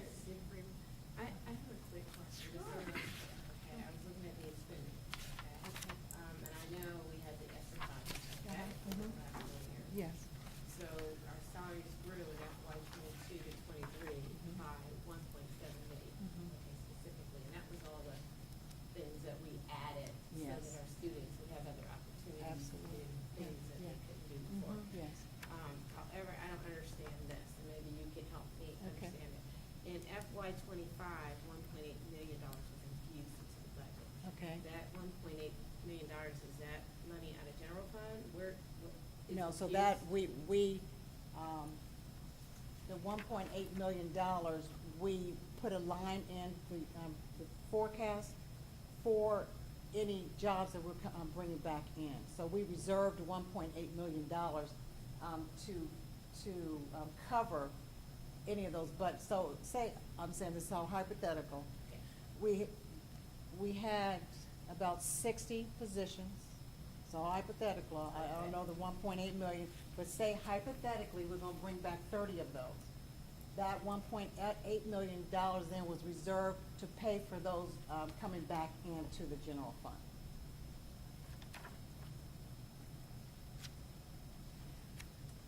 Let me keep asking the question, maybe I can, yeah.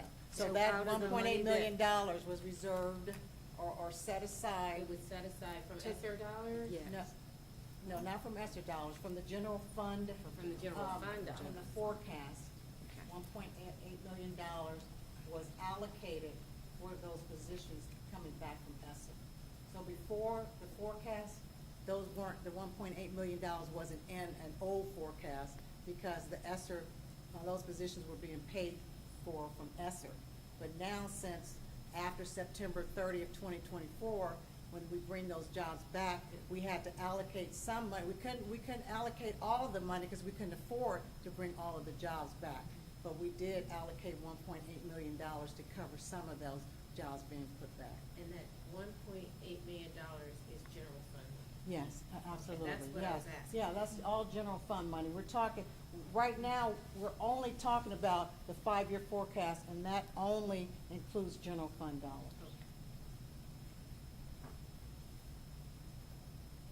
So, Madam Chair, Yes. I know you said that's based off the 5-year forecast. Will the school district be able to sustain with that, adding 30 more positions? Well, and like I said, hypothetically, because I don't have the exact number, so I don't want anyone to go back and say Treasurer Allen said 30 positions.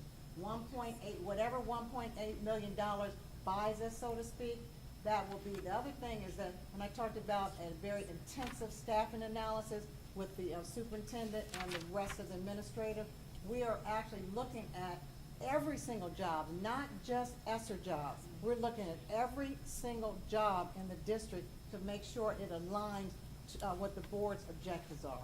So we're gonna do a deep dive into looking at all the staffing. So, Madam Chair, are we keeping in count of increases that may happen throughout those years? Absolutely. So when I get to the 5-year forecast, Mhm. Mr. Anderson, I'll talk about that. All right. And you can see that. You Okay. know, one of the things when we were talking ESSER, I think like back in May, we had so many meetings, we never got to it. But one of the things we discussed and one of the things you all are doing is to look at that. So we want to be intentional about, we had some great presentations on programs.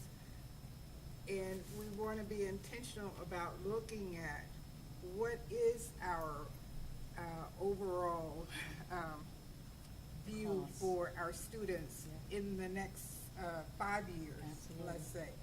So I think the board needs to be a part of that before you go too far. For myself, it's always like when we got all of those, when we got the ESSER dollars, and is looking at, okay, where do we need to plug in those supports based on that report card? So it's for me taking that report card and making sure we're intentional, like we're putting in, and we did do some of that. We put in the math tutors where we know we're hurting in math, but we're, a lot of programs have been mentioned here tonight that we're doing that, but we need to, and I'm sure you are, looking at that in totality, but the board needs to be informed before you go too far and come back to the board with something final so that they can be a part of that we can be a part of that conversation. And it I is think. time now for us to revisit our goals, and that's one of the things we're doing, and of course, the board is involved in that. Right. Madam President? Ms. Moore? Okay. One other thing, and I just, I was thinking about, we had some grants that were written for one of the clubs, and I think you've done some for other clubs as well, right?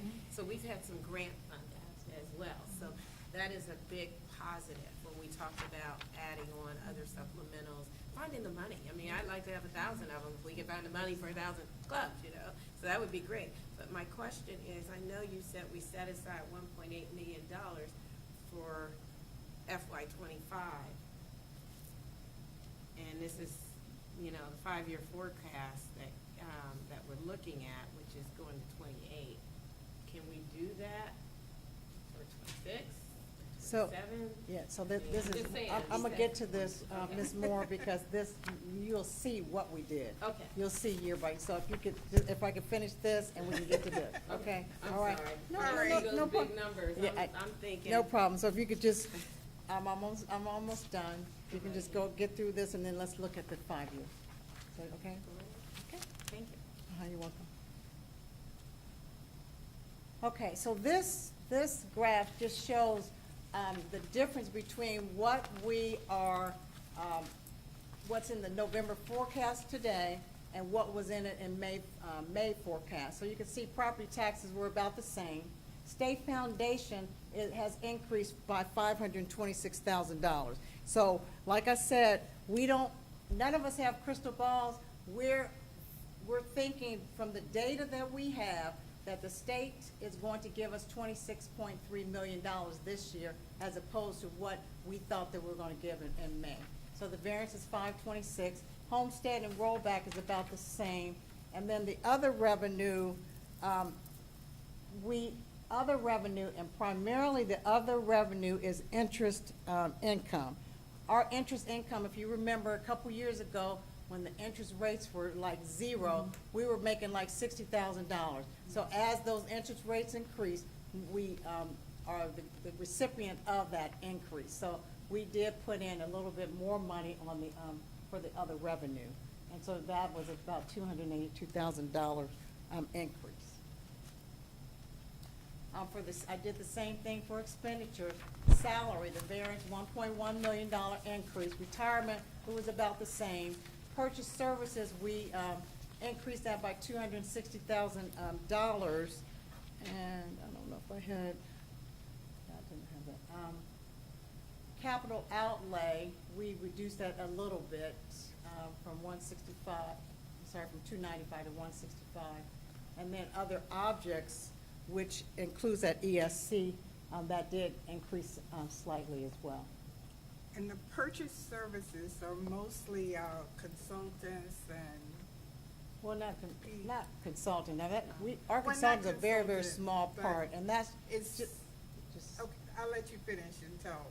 Well, purchase services are just things that we hire people to do. So repair the building. Somebody think, my mind is blank. That's other objects, yeah. So anything that we hire someone to do. I mean, I have my Yeah, book I here. just remember we had a lot, and that was one of the ones we did want to be intentionally looking at, because, some of those consultants were costing us quite a bit, so, and Yes, some of them were needed, okay. but that goes back to Exactly. that review to say, Absolutely, absolutely. what's the value? Right. And if we've got to scale back on some of those, so. And that also includes, Mrs. Judah Freeman, our professional development. Right, When that we was send, the when we other send individuals to, Right. to professional development, that is under purchase services as well. Thank you. You're welcome. So this is, I don't know why this is my favorite graph, but I wish it would look a little different, but I really can see. So revenues are in blue, and expenditures are above that in red, and then you can see our ending balance, unfortunately, is going the opposite direction. I always look at that and always see, it looks like to me an alligator mouth is opening. So I want that alligator's mouth to just stay closed, because I want it to be a little bit more, the expenditures to be a little bit more in line with our revenue. This is 60-day cash balance. I think if I remember correctly, in 2016, the board approved a 60-day cash balance, and you can see we are doing great in our 60-day cash reserve balance, but when you get to 2028, and we'll talk about that in a second, we are going the opposite way. So I'll talk about that when I pull up the 5-year. This is another graph just to show you our revenues. Our estimated revenue is $36.5 million. Keep in mind that 75% of our revenues are from the state of Ohio. So whatever the state of Ohio does affects what we're doing. So it's just very, very critical that we keep an eye on that, and that we're involved in some of those decisions. So a lot of times, we're able to go and testify. I've testified a couple times in front of the state on different things, so it's very imperative that our district board members, staff, get involved in that legislative process. State funding, I just put this up here. This is a schedule that you all probably have never seen. So the state funding right now is phased in, and so If you look at B, our calculated state funding is 23.6 million, like I said before. But our state funding, what we're getting paid for is only 22.9.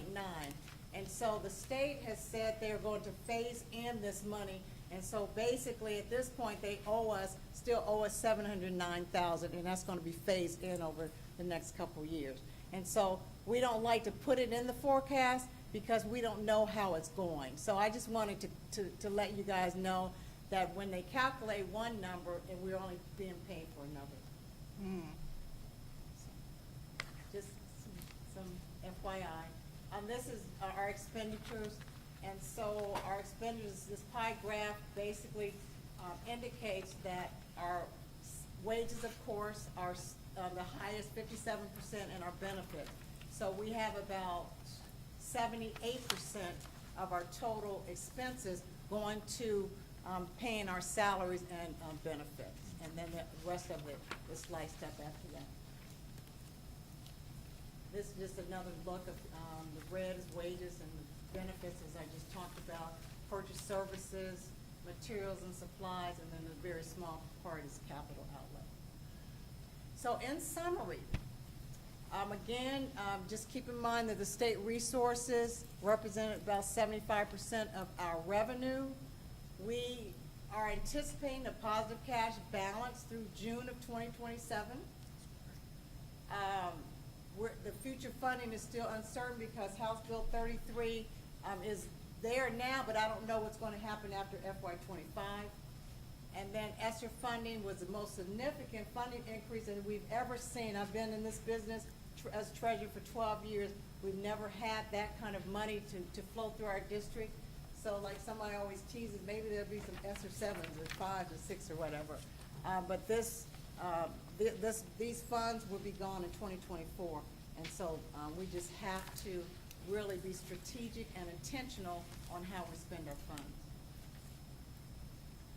So I would like to bring up the 5-year forecast and just have a quick look at the 5-year forecast. And again, this is, you know, I've been accused of hiding money, I've been accused of everything, but it's not, like I said, it's not Janice Allen's 5-year forecast. It's just the data that we have at the time. And so, and it can change. Tomorrow, I need to file this tomorrow, but we can, if we wanted to, we could file one every month if we wanted to. If things change very, very drastically, like say the revenue explodes and we don't get the money that we anticipated, we would have to file another 5-year forecast. So, like I said, this is just a best guess estimate of where we think we're going to be. And so if you look at revenues, and I think Mr. Anderson, you and I had a conversation a couple days ago about property tax in Trotwood. So this is the general fund property tax here, and you can see that last year, do I have a pointer?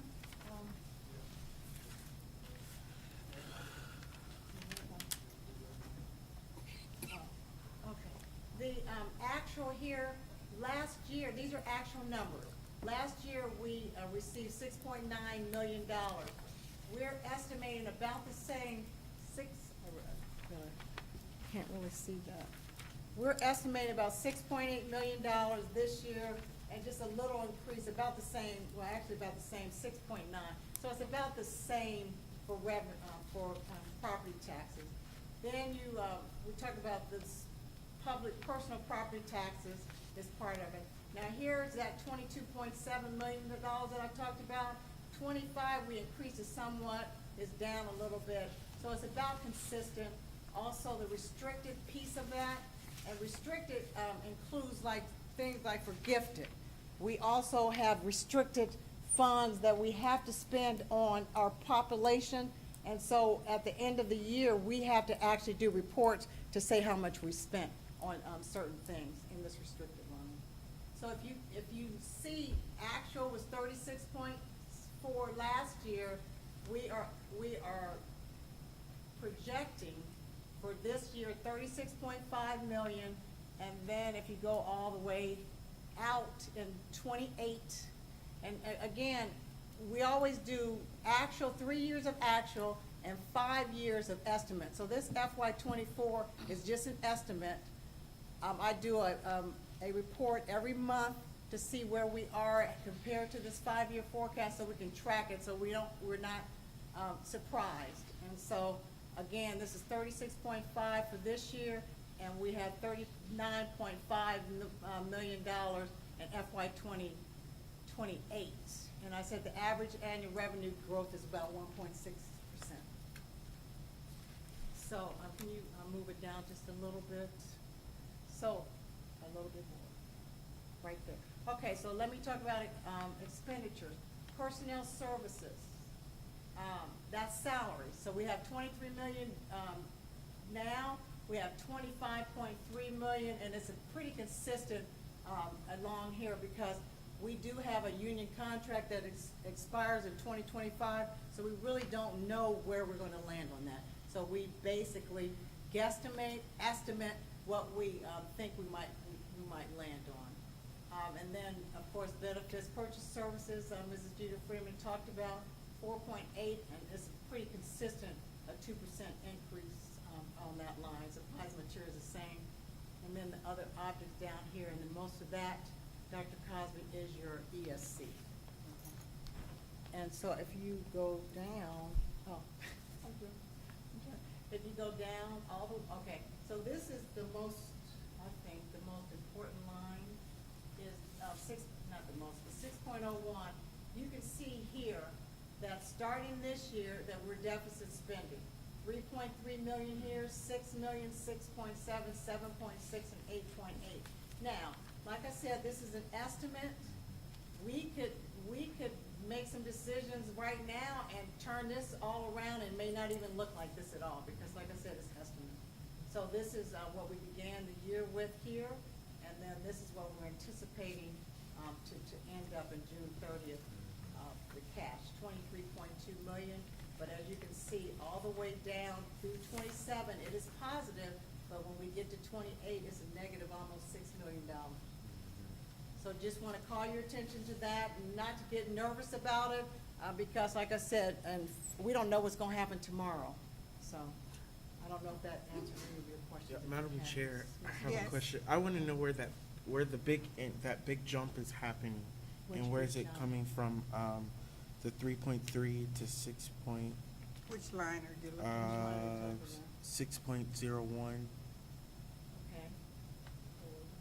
Okay. FY Right 24. Yeah. Okay, so if you go, can you go back up a little bit? Yeah. So if you look at $38 million in revenue, and then go down to expenses is $45 million. That difference is the $6 million. So you're saying what is the $2.7 million increase? Yeah. It's a combination of all of those. Okay. You All know, right. if you look at each one, Right. it's a combination of all of them. And then what happens from year to year, whatever you start with, then it goes to the next year and the next year and next year, so it kind of increases. I have a question. Sure. I'm trying to figure out where's the 1.8 in this. It's not a separate, it's part of, can you go up a little bit, Eric? It's part of this it's part of the $25 million. And so you can see between 23 and 20, that's about $2.3 million. So the increase is $1.8 million of that increase. So that's where we put the $1.8 million here. That's why it's increased from 23 million to 25.3. We know that we have increase of percentage salary increases, but a large portion of that, the 1.8 is right here. So that's why you have such, not a large, but you have an increase of almost $2.3 million increase in FY '25. That's where the $1.8 million is right there. So, I know you said these are guesstimates and estimates, so 26 is pretty much the same Yes. at 24 million. 27 is the same, but I guess my question is, you know, again, that 1.8 jumped it up. Oh, Okay? and that's But, but where, how do these numbers sustain themselves without adding more money to it? Like, you know, we added the $1.8 million in there, I understand that, and I see it. But then, did you just flatline it, basically? That's what, can you go up a little bit? That's what causes the deficit spending, I believe. I saw that. That's exactly what causes. That's what causes them $6 million, because we don't have the money. Absolutely. Yeah. That's absolutely. That's what I was Absolutely. asking. Okay. And that's what causes the deficit spending. So that's when we talk about intentional analysis, being more intentional Yeah. about what our expenditures are. Yeah. That's what I'm talking about. And that's gonna start really deficit spending in This 24, this Next year. year. Next Well, year. Well, yeah. we're almost there, yeah, so we are spending more than we are bringing in. Yeah, so I think it's still important that we schedule those, meetings. And maybe they're, you know, I don't know, start the year or something, but sooner than later, where it takes time to do this work. This is a It lot of really work, does, Janice. and, to start looking at that. And I know that, and I appreciate that you all are doing that. Yeah, so, I think I've already said that, so. It is important because it is here and now, but it's also important because we don't wanna wait until we get too far into next year. It is that we know our path forward. President Jeter, for your agreement, and Superintendent, is that, I believe that's something that we're doing, is that, I mean, and have been intentional about looking at with that deficit spending, I mean. So, yes, so, Yes. Dr. Crowley, can I say anything? Yeah. He's not here, I don't think. Mr. Mark Manley, who's the director of HR, he and Jill Adams have been working together, and I think maybe a weekly meeting. They've been sitting down and looking at the staffing as it relates to grants and to general fund. And so what we also all agreed to is if we have a position that we haven't filled, we're going to ask those difficult questions. Whether that position needs to be filled or it needs to be deleted. So once you delete all those TBDs that we had to be determined, then that can help us on our 5-year forecast. So that's the kind of work that we've been doing. So, Madam Chair, I do have a question. I think I asked this before. When we're going through the hiring process, is it ethical or is it appropriate for the Treasury Department to be a part of that? Because we're hiring people in a way, we're giving salaries to where we may not be able to sustain in several years to come.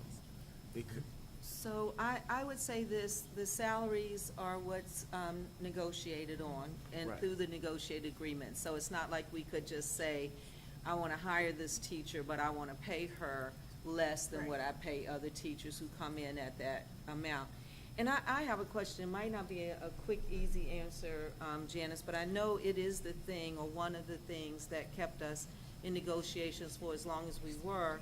And with negotiations coming back around the corner, I think I want to understand 7.020, and it is hopefully just an easy answer that I don't understand. Our actuals for 21, 22, and 23 have all stayed at, well, 25 or over $1 million. And I know that in the forecast, you know, it constantly goes down. And I understand that process, but I think the question became, and my understanding, we don't have it in front of us, is that we were maintaining, even prior to ESSER money and all of that, we were maintaining the same level of cash balance. And so I want to be able to say, so that we don't stay in negotiations for a year, what does that mean? So, I think I can answer from my perspective. Those back years, and I have them all, those back years, we didn't have this deficit spending. That is the answer, we did not have this deficit spending.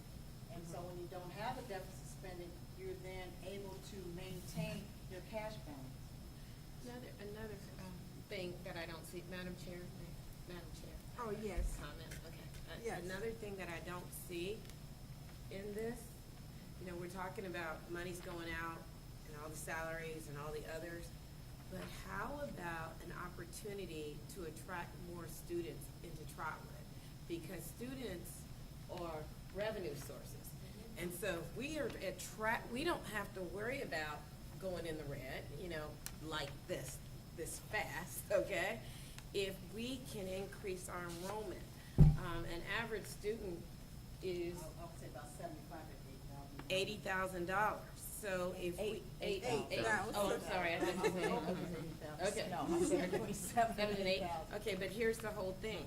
If we've lost students through attrition, okay, through just normal things, and also through vouchers and choice, ed choice. So how do we get our kids back? How do we compete to get those kids back? Because I heard the chess club. Guess what? Kids will stay because they wanted to play chess, right? And they wanted to do robotics, and they wanted to do music. So all of those supplementals, I know it's an expenditure, but all those supplementals kind of help kids stick and stay too. Because we want to make sure that we increase our enrollment, because other schools are offering, did you say, what was the cooking, the cutlery that did you say? Culinary. The culinary and all of those things. Kids will stay if there's an interest in programming. And matter of fact, we can attract more kids to the district by offering things that they want, or that they need, or that we can afford through grants and participation. But I say that because all of this is what it is, but there is another side to this, and the other side is upping our enrollment by 300. Upping our enrollment in ways that we haven't done. I know we still have open enrollment, is that correct? Yes. And that has brought how many millions of dollars into the district? I can't answer specifically, but it's, significant amount. And this board made a decision to do that, so that we could serve more students and help sustain our district. So those are the kind of ideas that we're gonna have to, I don't wanna just say take everything away because we're going upside down, but how do we add to the revenue side so that we can sustain what we have, keep above water, and look at a long-term plan? And I guess that's what, because kids are our business. That's what we do. Kids are the business. That's why we're here. Madam Chair, Yes. Not just to pay bills, to educate. I want to piggyback, and this is regarding financial, but we offer supplementals and extracurricular activities, but once being a child, I understood that it wasn't because the school didn't offer something. It was because I had to pack up and go with my parents. So I think those are some of the things that we have to think about from also a city perspective. What is the city offering to keep people within the district? How are we attracting? We can attract kids all we want to, but at the end of the day, it's going to be that parent that makes that ultimate decision on rather should their students come here. We can offer all the clubs, because I remember we were having this discussion when it came to sports and changing the GPA requirements and et cetera. But academically, Are we performing our best for people, parents to bring their children to this district? We can compare and contrast to other districts, but solely Trotwood-Madison, what are we doing to attract parents to put their children back into this district? Because we're seeing a decline. We're not seeing an increase. We said we put open enrollment, but each year we're losing hundreds of students. And we're probably staying steady somewhere, but we were, 2,500 at one point, and now we're creeping down under 2,300 students. We're still around 2,500. Okay, And so, we are. but and I know we had those discussions, we asked, was behaviors contributing to open enrollment? And we realized that wasn't a major factor.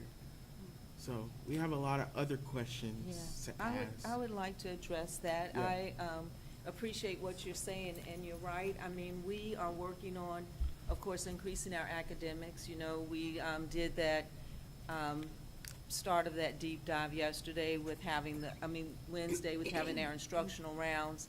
And so that's going to bring about information that will help us learn some of the things that we need to do instructionally and that type of thing.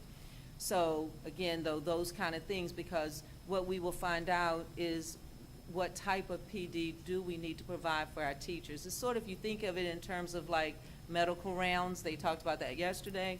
You would not want a doctor who never got updated on, you know, how to extract teeth. You know, you don't want them still pulling them out with, you know, because they're tweezers. There are other ways to do it. So sometimes you do have to spend some money to get these things you're talking about. But beyond that, I mean, I think when you say what brings our kids here, and we talked about some really cool clubs, but there are also pathways where kids, it is open enrollment now. And I know you said, you know, we really don't want to compare with other districts, but when it's locally, and kids can say, well, you know, I think I'm going to go over to Huber because they've just added a wood shop, a metal shop. You know, they've added these things to their district. And we don't offer that. Now, we've talked about it, but it costs money. So we had to start to think about weighing what will bring the kids here. You know, we talked about fixing up that back area. And ultimately, because of the cost, we decided not to do it. But we had talked about before and after school opportunities, daycare, we talked about those things happening back there. We could have connected with our health department. We could have had a health area. You know, I went to the doctor because I have my annual, and the phlebotomist did not show up. 5 people had to leave. There are, you know, things that you can get a certificate for, and you can get a job. And so I think we need to start focusing more on, and we know this, we've been talking about it, careers, employment, are they going to college? What are our kids going to do? And how are we going to prepare them? Because the clubs are wonderful and they will get our kids coming here. But as they continue to get older, the bigger question is, what is going to be my career when I leave? What is going to, you know, be my job? And those things may cost us a little bit of money to get back what you're saying, those students who've been here. We have a lot of loyal families to Trotwood, and they stay here and they want to be here. But, you know, I know off the top of my head several families that say, well, I just don't know if there's enough investment in my child who is a great student. You know, we've had that discussion, even I remember when another board member talked about how they felt like they saw their child not move up, and we have to provide resources to make that happen. Or we will see, now that it's more options than ever, any child can take that voucher and walk away. Madam Chair, Yes. to piggyback on what Dr. Cosby just said, these schools are competing for our kids. Yes, they are. So we have to get in the mindset and not just be, you know, flatline, okay, this is happening. So I was really surprised at some of the clubs, okay, because we've never had those. And this is what kids say they want. But I was even more impressed that one of the presenters said there was a kid who really was not, that was sick. Right. attendance. We can't teach them if they're not here. And if they want to be in school because of a supplemental, ancillary, what have you, a teacher, coach, or what have you, that is half the battle too. Right. Because now we can do exactly what you're saying. The end goal is what are their goals of education for themselves rather than go to college Yeah, or anywhere else. So I'm saying that because we Yeah. talked about this Right. before. You know, I think it's a it's a true marketing strategy, right? On how we attract the students. I mentioned to Dr. Cosby that last night the middle school had their first choir concert. It was standing room only. And you know, I said to the principal, Mr. Gibson, it's like, you really need to video this to show this has to be it had to be 100% parent engagement. And I thought about it later, it's like, if there's something you wanted to tell the parents, they're all here, the parents, the grandparents, the aunts, the uncle. It was a beautiful sight. So we have good things in our parents. So no one can ever say our parents don't show up. Our middle school parents last night showed up. The entire family showed up. But we have to market what is working. So one thing I know for sure is that those parents like music at the middle school. They like seeing their students perform. I don't know how many students total we had, but the number of people coming to watch them far exceeded it, or, you know, tripled it. And that can happen in every aspect of what we do. Right. Yeah. And I think that goes, you know, we talked about our programs, you know, Heroes of the Household, and one of the things we got from the surveys is that we weren't holding parents accountable enough. And so when I talked to Mr. Gibson about last night, because again, it was amazing, you know, I got to see lots of pictures and things, and he was just blown away by the fact that the students were told that they had to wear the black uniform. And he really thought, okay, I don't know how that's gonna work, you know, are they all gonna come dressed, or are we gonna have to buy them? He had to do nothing but make that known to the parents. That is the expectation. Parents had told us, hold us to high expectations. I understand every child was dressed as required. And so, what I took away from that was, so if I'm a parent and I know that I have to provide you with the uniform because you have an activity tonight, hey, I'm gonna come to that activity. Whereas when we were letting the kids wear anything they want to, I may not even really believe the kid that it is an activity. Well, you know, why don't you have to wear something special? It can't be but so special. But they knew that we were having something. They paid whatever it cost them to get those outfits, and they came to watch the kids. So I think we have to continue to hold our parents who want to be held to high expectations, our staff, of course, ourselves, you know, to these high expectations that we're talking about. And I think it will drum up participation, which will, by word of mouth, because boy, people have been talking about that program, and it's really great. So I think we're all on the same page, to be honest. I think we're saying the same thing. And I just think now we have to, you know, work together to get that plan in place.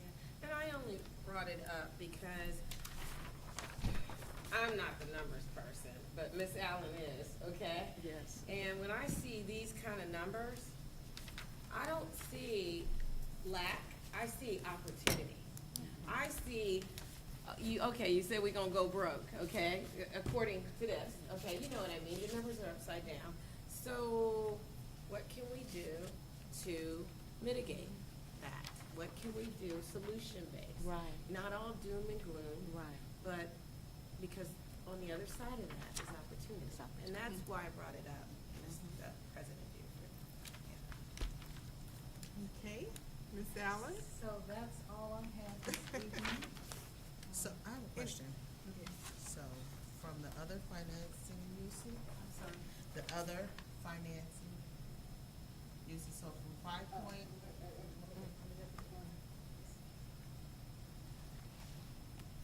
Where's that? Oh, from 5 point. Other financing, other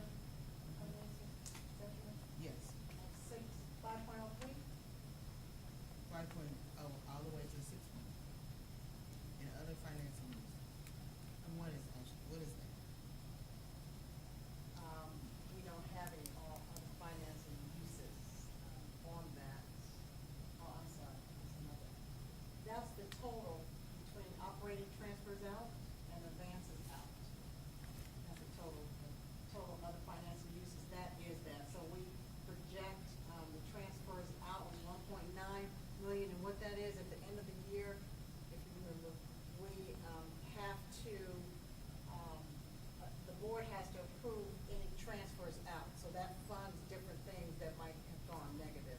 And what we did there, we, I think if I remember, $1.9 million was, it was paid back from the So is grant. this where we move some money from Yes, one from fund? yeah, so One it's fund to been- another? So, can you move that up a little bit? Okay, so, okay, now move down just a little bit. See, okay, so I was going, okay, so that is an expense, and that is,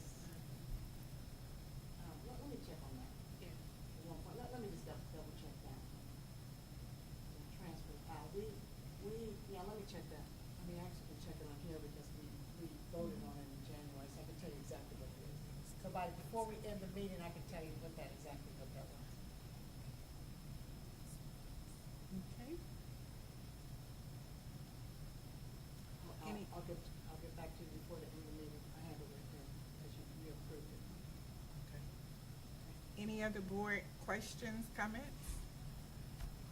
If not, Well, we that's, have. no, that's not all I had, I'm sorry. Did Okay. Okay, so I did have something else.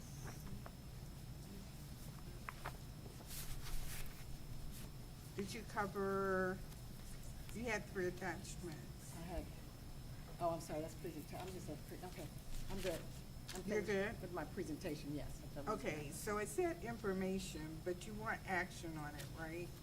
Yes, I do, yeah, but that's down further, under treasurer's report, that's down under 6. So that was just a presentation, Okay, okay? all right. Board reports, do we have any board reports? If we have none, consent agenda. 5, approval of the October 5th work session minutes, October 12th special meeting minutes, and October 19th regular meeting minutes. Item B, approval to accept and distribute donation, and that donation was a clothing donation. Item C is approval of the class of 2024 in the National Honor Society Student Activity Purpose Statement and Budget in Westbrook Village Elementary Principal Fund. And item D is approval of the out-of-state field trip for the 8th graders to Washington, D.C. And I will take a motion. I'll move to accept the consent agenda items as presented. I'll second. It's been properly moved and second. Are there any questions, comments? If none, Ms. Allen, would you call the roll? Yes, Ms. Moore? Yes. Mrs. Cherry? Yes. Mr. Davis? Yes.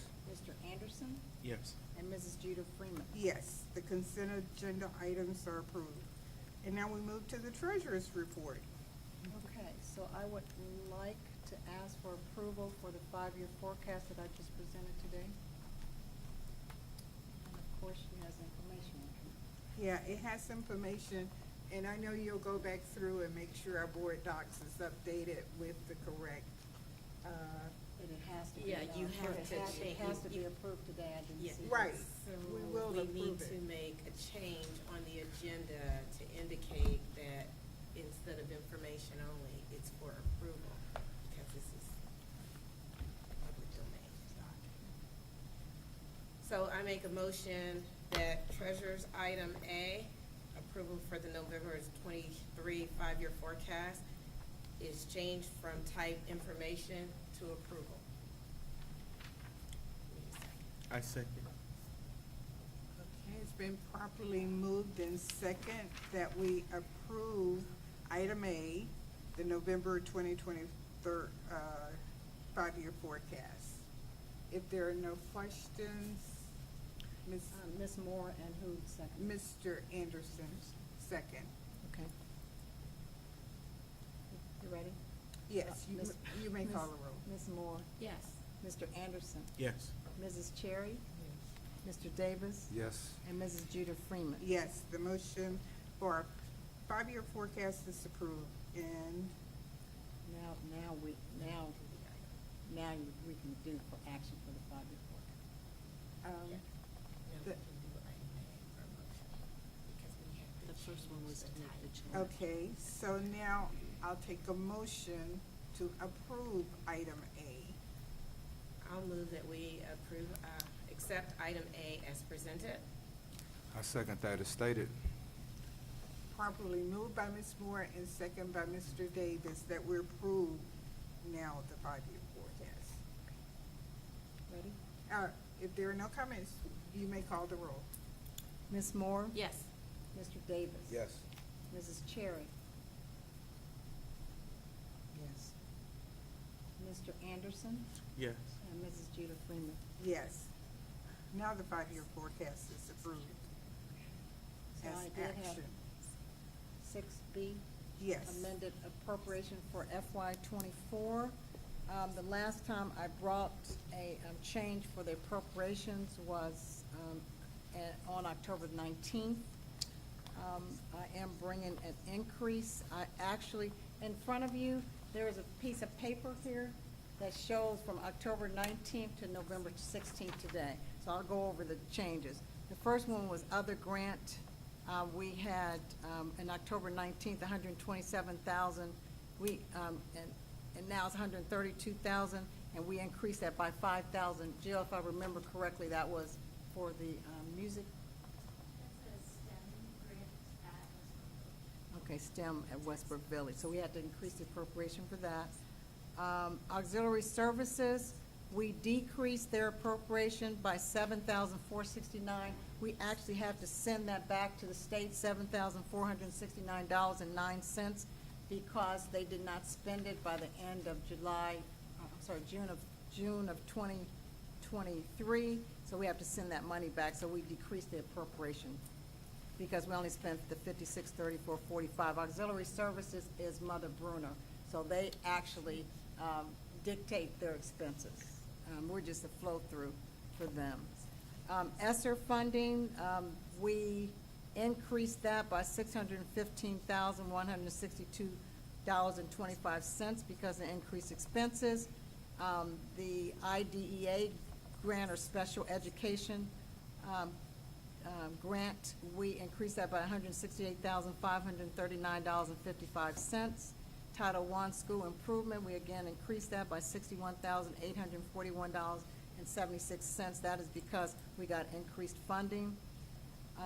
Title I, we decreased that by $125,480.80, and also Title IV by $69,309.79, and that was because of decreased federal appropriation. The preschool handicapped, we increased their expenses,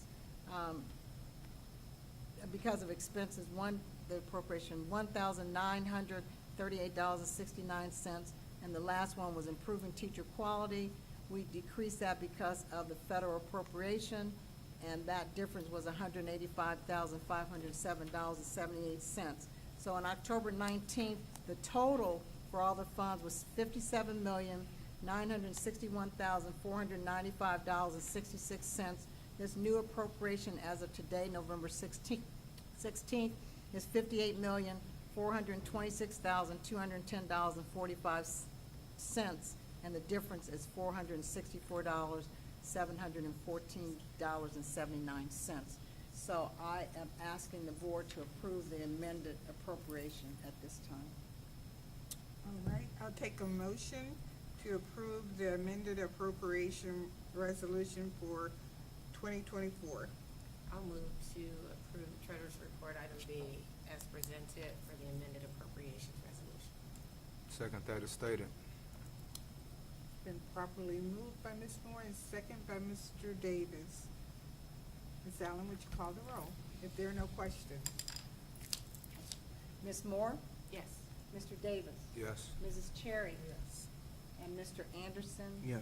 And Mrs. Jeter Freeman? Yes, the motion passed. And now superintendent's report. Okay, so we have the athletic training services agreement with Premier Health. We're asking for action to make it retroactive to November 1st. As you will remember, we've been working with Premier for a while, but they significantly increased the amount that it was gonna cost to have athletic trainers. This was gonna be sort of a continual increase. So we were able to negotiate to just a one-year contract to give us the opportunity to see if we could find someone, another place that would have, be better, more beneficial to us financially. If you'll remember, we give Premier a lot of our, work and a lot of signage and a Right. lot. So do we still get that check?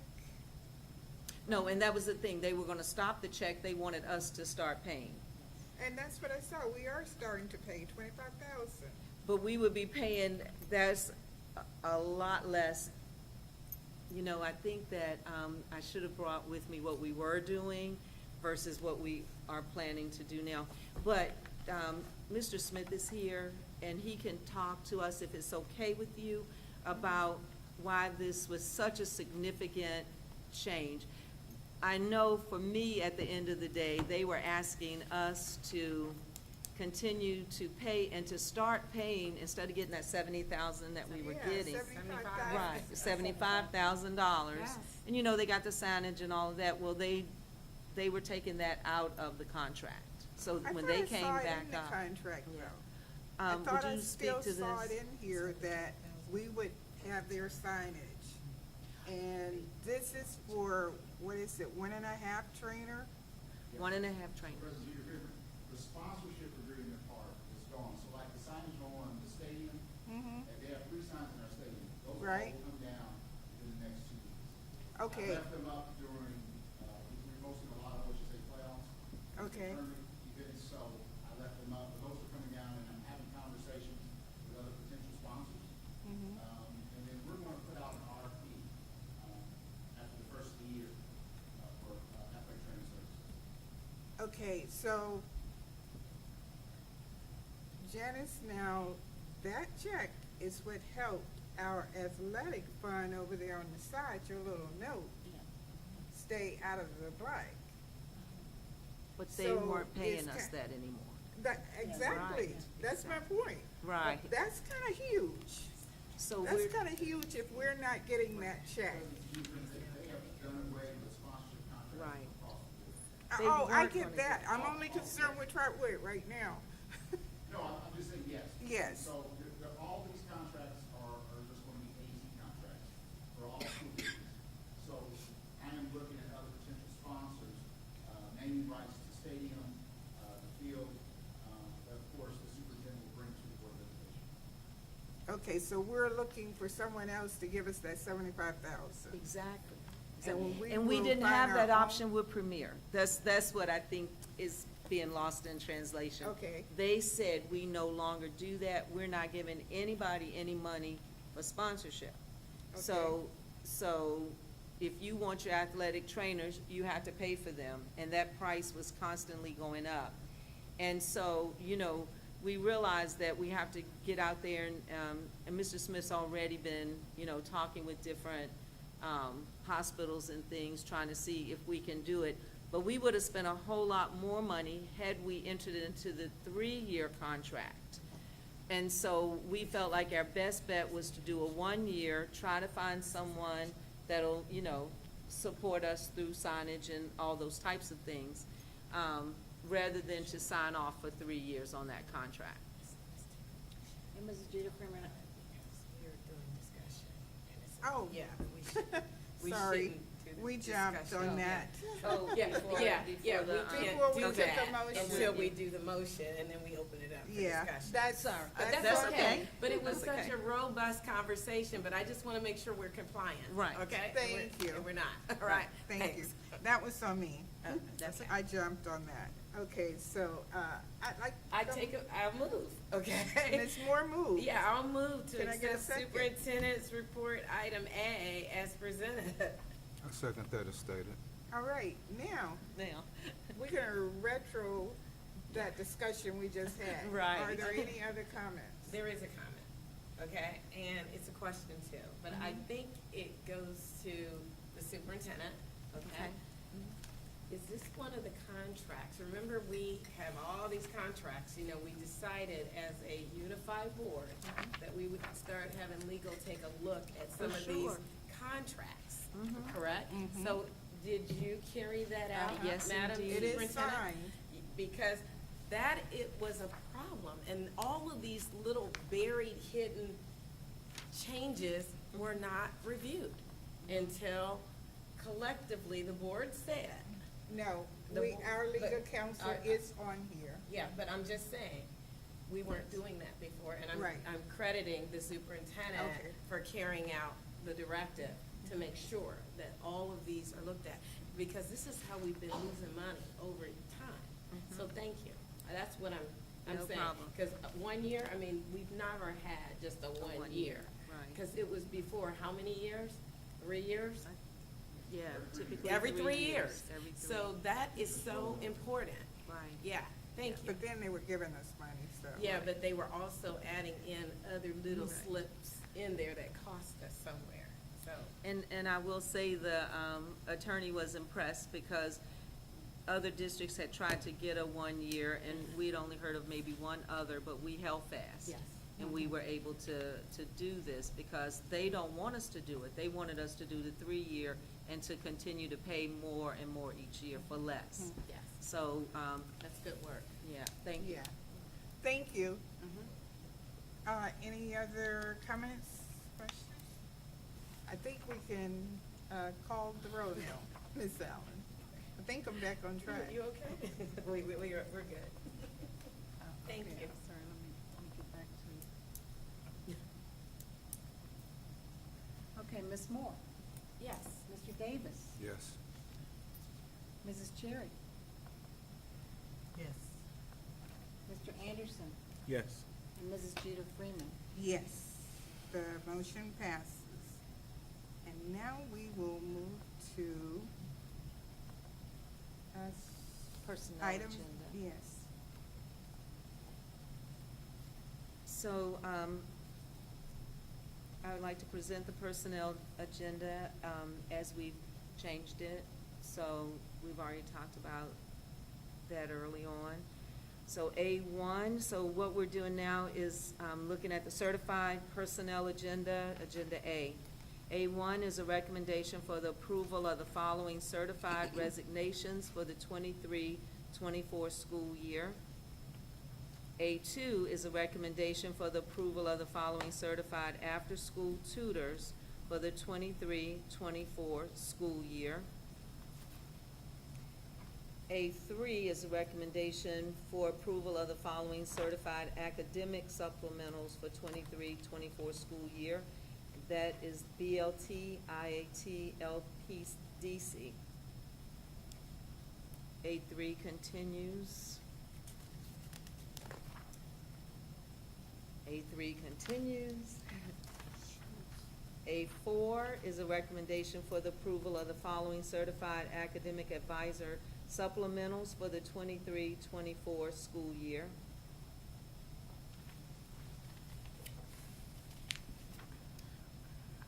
A5 is a recommendation for the approval of the following certified new hire for the 23-24 school year.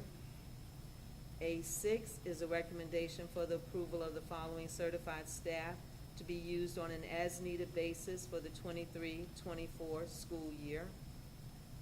A7 is a recommendation for the approval of the following certified athletic supplementals for the 23-24 school year.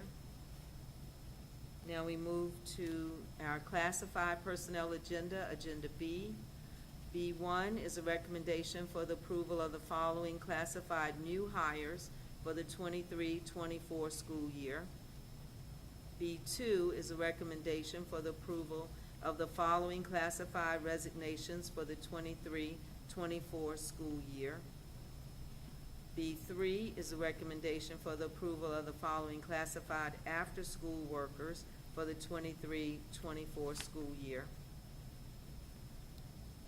B4 is a recommendation for the approval of the following classified academic athletic supplementals for the 23-24 school year.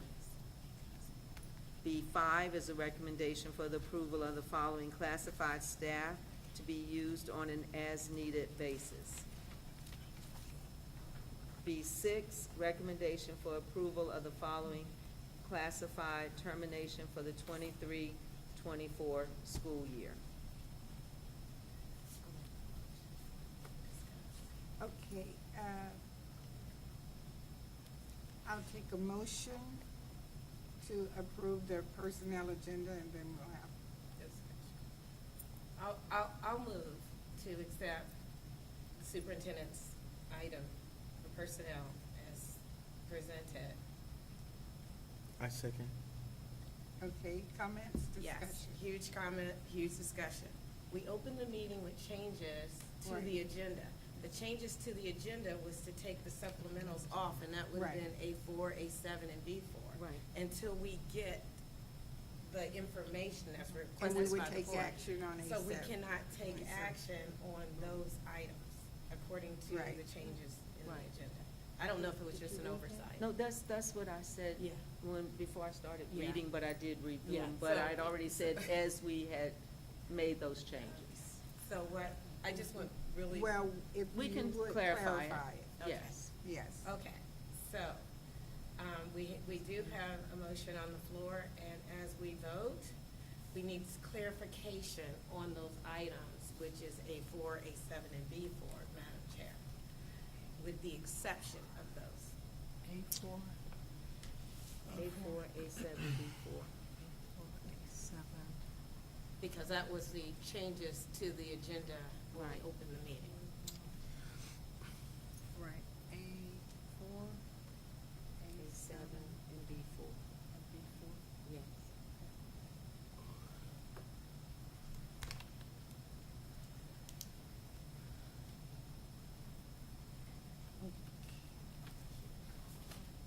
But we have to make sure with the exception of. Madam I'll- Chair. We already have a motion on the floor. In the motion, Dr. Cosby said excluding the ones we initially, but it doesn't call them out. By number. Yeah, so, So that's why I said that if it's okay, Is it the entire we can do A4? a couple of different things, since the motion is on the floor, and she said that, and we made the changes. I each think one when when you the vote, voting, it just should be make sure very you say. specific with the exclusion as presented for the agenda changes Right, in the, at the meeting, at the Yes. initial. at the initial start of this meeting. Okay, so, Ms. Allen, would you call the roll? I have a question, Madam Yes. Chair. I'm sorry. All right, for B3, after-school workers, is that for tutoring services? B3. What are these, For what the is? classified after-school workers. He said B3, classified after school. and Yes, vocational. they are, the salary is what we're paying our classified to tutor. So, Madam Chair, were we able to get the list of how many students have been participating? Because it's now over, I'm gonna guesstimate, 50 staff members that have been approved to work with students, and we continue to add to the list. And I know the last board meeting, we said that we were going to get numbers of how many students have been participating and how many staff have been asked to stay. Yes, I have the information of the numbers of students that are participating at this point. And remember, each building sort of started at different times, but what we have at this point, the high school isn't going to start their tutoring until after Thanksgiving. So we don't have any data yet from them because they haven't gotten started yet. Now, remember, because we're. I'm sorry, Madam Is Chair. this the time to Yes. answer questions? Well, it's. Oh, good, okay, just making sure. Yeah, we're in discussion. We're good. We haven't taken the vote Okay. yet.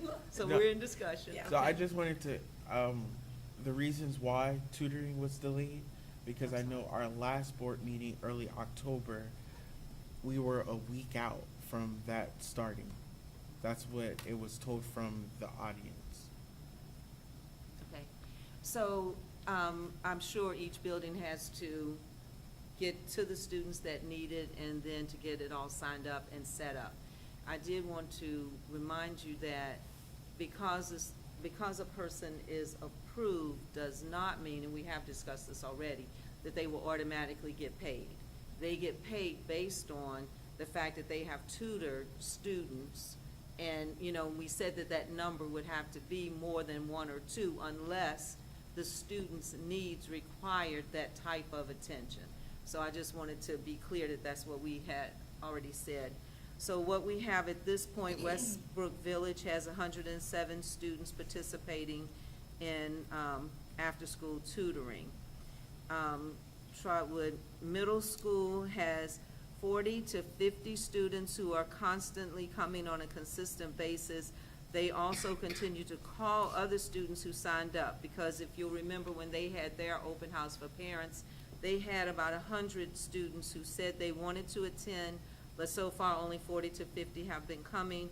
And so they're not paying people for the other 50 just because they signed up. The kids have to show up. They actually take attendance. I have like a little example. They come in, it's all computerized. If they're there, it's marked. If it's not, it's not marked. So they are keeping attendance and all. Actually, Jill passed out this form to make sure we could document everything. So. I'm sorry, Madam Chair, what is, to the superintendent, what is the ratio for after-school tutoring for students and staff? It's dependent upon the needs The of the needs. students, but no, you know, I'm guessing if there are 10 students there, then they could determine based on their needs, could one person do the 10, or would they break it up in twos? Or would there be students who might, one person would have 2 and another would have 8, and one person could go home? Because all the kids are general ed students who just are coming in for support, and one person could handle 10. Some things we have to leave at the discretion of the staff, because they know, you know, what the needs are of their students, and their principals know as well. So we have talked to them about the fact that we are not paying people to sit with one child that doesn't need, you know, that type of one-on-one help. Okay. Okay? If there are no further comments? I'm sorry, I do have one more question. I think the reason why I'm asking questions is because we, for the classified, some of those positions were paraprofessionals at a lower rate versus our teachers at a much higher rate. What is the difference? Why we're adding the paras onto? Are they linked up with teachers, or are they tutoring? Some could be tutoring on their own, depending upon the, of their certification, what they can do with their students. But also, they may be providing assistance if we do have students who have extra needs and need some support in that way. Some tutoring is like study skills and things like that. When our principals put their names on, they are supposed to know who that person is and if they could do the job, and that's what they would be coming in for. And nobody, remember, nobody is getting paid if they're not the person for that job. Because they look at each of these tutoring situations as the person's job. But we couldn't have a paired tutor chemistry, so that wouldn't happen.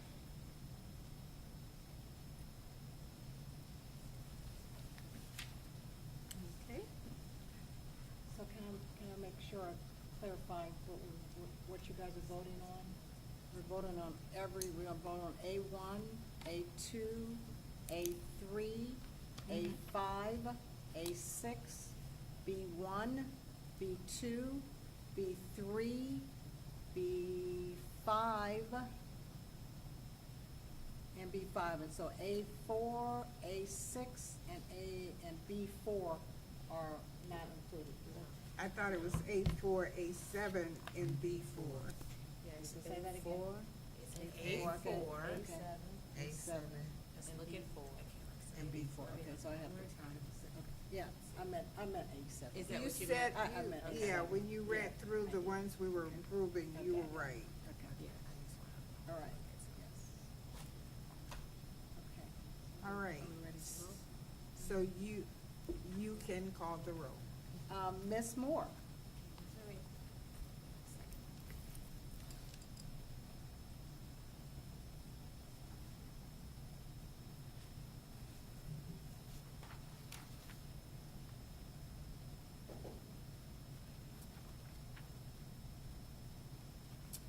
Yes, with the exception of A4, A7, and B4.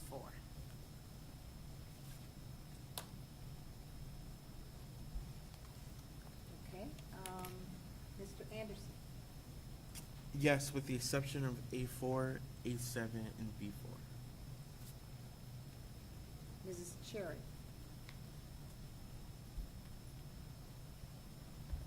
I abstain.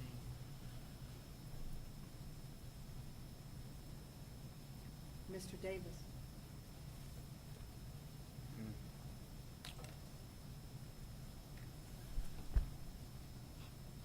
That abstaining kind of threw me off a little bit. I ain't gonna lie about that. Are you abstaining? No, I'm just thinking out loud. Yes, with the exception as stated. Mrs. Jeter Freeman? Yes, with the exception of A4, A7, and B4. The motion is approved for the personnel agenda. Thank you. That's all I have. All right, discussion, follow-up items. We don't currently have any. I did want to bring up one thing. I was gonna talk about, the things that we just went through. But what I wanted to mention, you did ask me about attendance, our attendance numbers for our staff, and I have that amongst these papers, so I will find that. We have the average. Our staff attendance is averaging 92.44% now. We have, we looked at each of our staff members. We also looked at central office, custodians, transportation, and food services. So we looked at all of our staff across the district, and we are at 92.44%. Madam Chair, regarding to attendance, substitutes, how much did we spend thus far? Madam Chair, can I call a point of order? Yes. Okay, point of order. As we follow the agenda, because there's opportunity for board comments and also other comments. And that way we can stay focused on the agenda and not be all over the place. So, point of order, and we're on item 9. Treasurer's comments. Yes, I have one comment. I wanted to commend the curriculum department particularly and Dr. Cosby for an amazing day yesterday. I only went to the breakfast. I'm sorry, Madam Chair. I'm Yes. sorry. We were on discussion up on- and follow-up Yeah. items, and Dr. Cosby Cosby was was following up providing on follow-up. a item There's that I several requested. items there. No, President. there are no items here, Ms. Moore, but Mr. Anderson is correct. Dr. Cosby was following up on a question that Mr. Anderson had Oh, asked. I'm sorry. It's just not on the agenda. And Right. that's what, I'm looking at the agenda that we voted on as presented, and it's just not. And that's why, I'm sorry, but it's not there. That's why.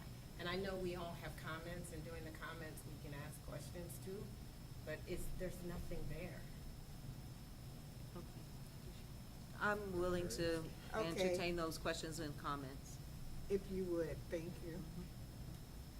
Mr. Henderson, you'll get your comments from Dr. Cosby and her comments. All right, awesome, thank you. So treasurer's comments. Ms. Allen, you were saying, Again, I had just kudos to the curriculum department and Dr. Cosby for me, an amazing day. So from a financial perspective, I did attend the breakfast and the lunch and the follow-up and learned a great deal with all the instructional round information that was shared. So I really thank you guys for putting that together, and I don't know, I was gonna say in such a short notice, but it was a lot of work, and I could see a lot of work had gone into that, so thank you very much.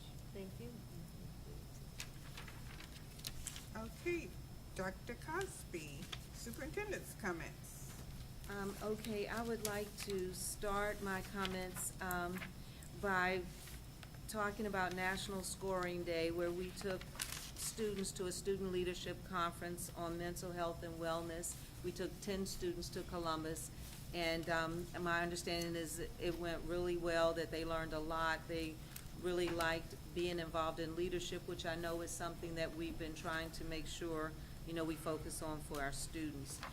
Also, I'm not sure if one of the board members had planned to mention it, but please feel free to reiterate it after I say it.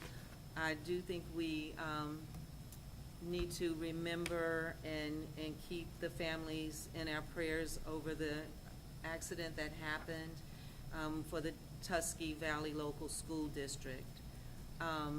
They did send out a message to superintendents where they had already started to get a lot of questions about how they could be helped. And so I sent out to all the principals that opportunity for ways to help and support them, and we felt there was no need to rush, because as we know, they're going to need support, things like cards coming and clubs maybe doing something, for those students and those families, because this is gonna be, it's the type of tragedy that will linger on. So I did send that information out. I will be sending a card from us, from the district, to the superintendent as just the first thing, but I'm sure the principals had already said that they were sure they would have like a group or a club or something that would take that on to either raise funds or, collect things for them, or cards, just anything to let them know we're thinking about them. Thank you. Now, yeah, well, Mr. And do you want me to wait for him? No, you can go ahead Okay. in your comments to answer his question. Okay, so. Thank you. I'm sorry, would you? Madam Chair, to the superintendent, what I wanted to ask is what has been our cost for substitutes since the beginning of the year up until now? If our rate is 94%. Okay. Mr. Anderson, I had sent that information to you guys a month or so ago. And so if you want a more up-to-date, we can provide that, but that information was disseminated to the board several times. Okay. So do you want me to do it Yes, again please. as of? Yes. That's all I have.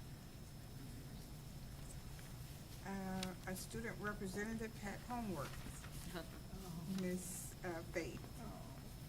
And board comments, Mr. Anderson. Well, greetings, everyone. As we're nearing down to the close of the end of the year, as everybody know that we had an election November the 7th, and Trotwood City did elect two new school board members. I wanted to congratulate those two new elected school board members, Mr. Aaron Lumpkin and Ms. Dion Simmons, to the Trotwood-Madison School Board. As we're closing out this year, this is not going to be the last time I say the thank you, but it's been a experience being appointed to the Trotwood-Madison City School Board. It has been an honor. At the age of 29 years old, I still have a lot of living to do, a lot more in my life. I had the privilege of attending the OSBA conference this past week in Columbus.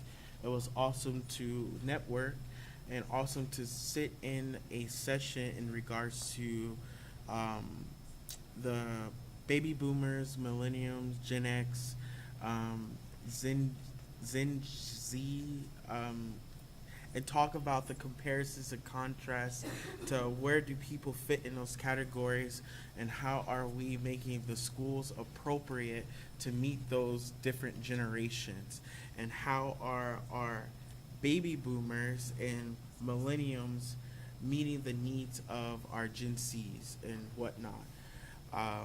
So I want to thank, I had nice time with board member Moore, board member Davis, also our illustrious treasurer who is well known across the state. She is actually wanted across the state, and it's just interesting to see that everybody knows Miss Janice Allen across the state. Also had a nice time fellowshipping with our superintendent, Dr. Cosby, having conversations with her, side jokes that we had, and we just had a good time. And I want to thank everybody for an awesome week of networking educational experience. That is all I have, Madam Chair, for this evening. Thank you. And now Mr. Davis. God bless us all for this lengthy meeting. We've endured till the end of the night in moonlight. I enjoyed our clubs today. I'm gonna do more this year to be more present in that and be more active with those clubs. If any of the educators are checking these late night YouTube channels. It's been a pleasure working with you also, Honorable Anderson. And through all the ups and downs, very proud of you, Ms. Moore, for your success in your election. I always want you to win no matter what you're doing or where you're at, whether it's on a vacation or whether it's a family, or I hear you talk about your daughters a lot, so I know that's very dear. But very proud of you for that. That was a hard-fought one from what I've seen. Always proud of a treasurer. If you're wondering where I got this from OSBA. I was in a class where the gentleman kind of touched my heart. He was an artist. And I don't think I do. I'd like to think I do it a lot, but one of the things I don't do, I think, enough of is be me and be more transparent up here in the way, because the professionalism just isn't in me. It wasn't baked in when God made me, you know. He might have gave me some decent looks, maybe, I don't know, but that wasn't in there. Another thing is those kids that are into those tutoring programs, just know that don't be discouraged by the length it's taken to do this. Our superintendent is juggling a lot of plates, and I'm telling you, that's one of them she's not going to drop. Vice Chair, love you to death. President, it's just been a great year. When I came in, I inherited a lot of interesting things, some disrespect, some not. I've been thinking about our newly elected officials for a while. I really don't mix words, and I'm not one to trust too much of anything coming where I come from. So to me, actions speak a lot. So I just wanted to make sure I said the right things here to you. So I'm assuming after talking to Mr. Lumpkin that he's pretty knowledgeable in historical things just from having a great conversation with him. He has a lot of knowledge on times and timelines of history, it seemed like. So this is just something I would like to share with you guys for our first meeting. 1647, first school board. That was kind of where I started at when I got elected. I wanted to know what I was getting into. Just was a dad, didn't know what I was walking into. Oh, let's condense it just a little. Okay, 1647 was the beginning of all school boards in the world. First people that looked like us got elected around 1776, which is an odd time for a person of color to be elected to anything election-wise.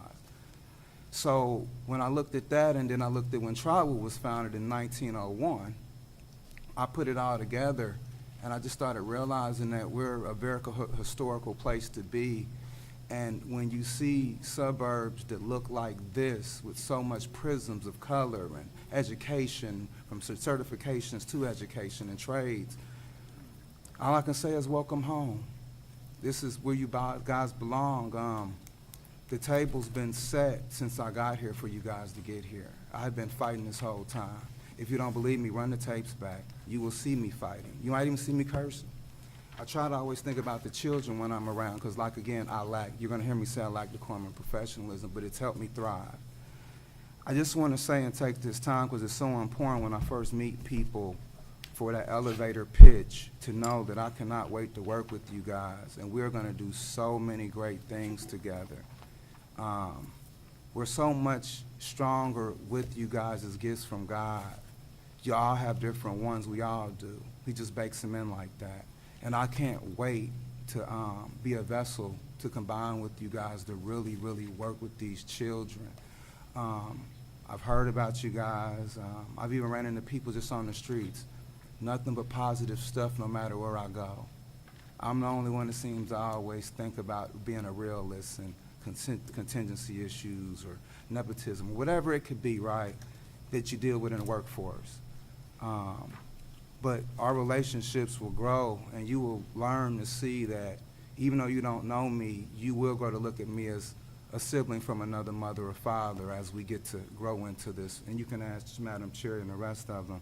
I might have my ups and downs communication-wise, but this will be a very, very supercalifragilisticexpialidocious time we gonna have here.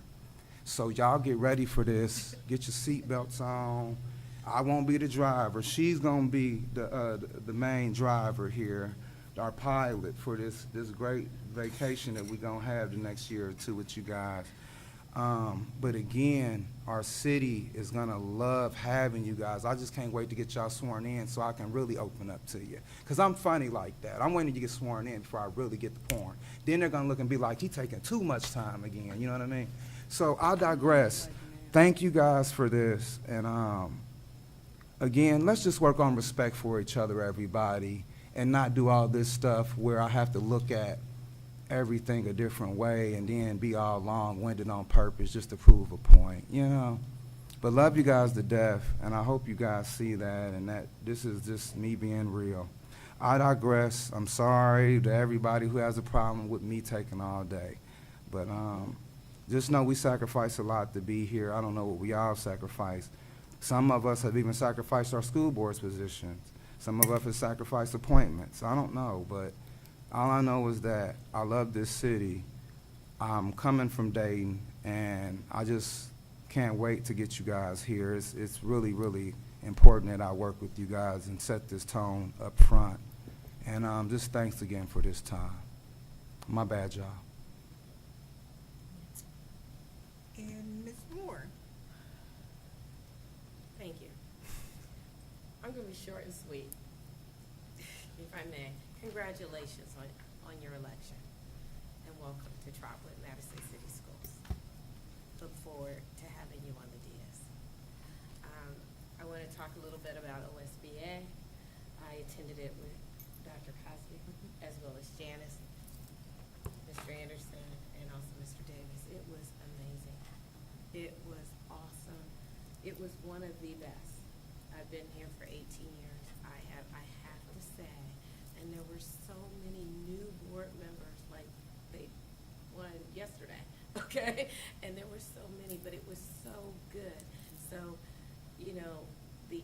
information is rich. Trotwood is well-known, not just with our treasurer, who everybody knows her, but also with Dr. Cosby being on the superintendent's cabinet with Dr. Sanders. So I want to say that. In addition to that, I want to commend you, Dr. Cosby, as well, for the newspaper articles. We have had more press in the last 60 days than we've had for a while, okay? And all the good things that are going on, people are seeing it. They see the good work. They see what Trotwood is all about. And it's not negative. It's very positive. And I've gotten a lot of comments in the community about what Trotwood City Schools are doing. So whatever you're doing with that piece, that is a must. That'll bring kids here, as a matter of fact. So you're welcome. I also want to say that being on the board is quite an adventure. It's also an honor. I am still mesmerized by what happened on the 7th, along the lines of, I've been here for so long, and I don't know if, can I have an honorary seat somewhere? I've been here so long, I might decide not to resign, all right? But anyway, because I do have that choice, okay? It ain't final until you're sworn in. But the bottom line is, no, it's time for fresh new ideas. It's fresh new ears and eyes. It's time. It's time for that change. It's time for that move and that shift, because that's what's happening in Trotwood right now throughout our city. So again, thank you very much for the honor and the pleasure. I'm done. I'm talking. Okay? Not done, but done talking. Thank you. Ms. Cherry. Well, I've been saying from day one that we needed to change the climate in Trotwood, and I think that's what we're doing. It's a positive thing. I'm looking forward to it. But like I said, I've been saying it from day one. We need to change the climate at Trotwood, and it starts with the board. So congratulations to Mr. Lumpkin and also to Ms. Simmons. I want to say congratulations to our honor roll students. Keep it up, keep it up, keep it up. Our students who are not giving up, but not on the honor roll, I applaud you as well. Keep it going. For the students who can do a little bit more, I want to ask that you give a little extra push to do a little bit more. Congratulations to our student of the month, our students of the month, which was Deasia Wilson and Kanez Smith. Congratulations to them. Congratulations to Madison Park for the 5-star closing gap. One of the things that I noticed with the closing gap was the strong team, low turnover, strong curriculum, and building relationships. That is very key, so I applaud Madison Park. Thank you, Officer Derek and the local fire department for providing the lunch for the students who earned a 3.8 GPA. Many students have joined the My Grades Matter movement. That's awesome in Trotwood, so let's hope that we keep that up. Awesome Ram Virtue Academy newsletter and the students who read the newsletter as well. Like I said, we're changing the climate in Trotwood. Look forward to it and be blessed. Thank you all board for your comments, and I think everything was covered. Again, I already mentioned the great turnout at the middle school for the program. Our parents showed up. It's a testament to who our parents are. And as Ms. Moore said, we have had a lot of good press on all the great things. We're doing a lot of great things. I didn't know that our students for FFA hosted the parliamentary procedure with the other schools. That's engagement, but that's what we have to share so that people know who Trotwood is and what we're doing. A lot of the things, and I know they're moving and they're doing a lot, so it can't all be shared, but we have a lot of good things going, and it'll be highlighted. I am excited for our new board members. Congratulations, Mr. Lumpkin, Ms. Simmons, and Mr. Anderson. I know you'll still be a guardian here, so I know you'll still be involved. I was more involved before I got on the board than when I was on the board. I liked my position on the other side before I got on the board. So, and congratulations to Ms. Moore that will now sit on the council and be able to have a stronger partnership with things that you see that the school and our students can benefit from. So it's been a great week. I am excited. I want to say this. I've sat on the district leadership team where they look at the data, and I am so encouraged. I appreciate Ms. Murdoch and how she has brought together that district leadership team and being intentional. In fact, I even said, you know, this is information that our parents need to know, because one of the examples was breaking down the test score, the tests that the students take, and looking at one question and saying, what if they did this? That's intentionally moving the mark. But what we've got to do, we've got to start videoing.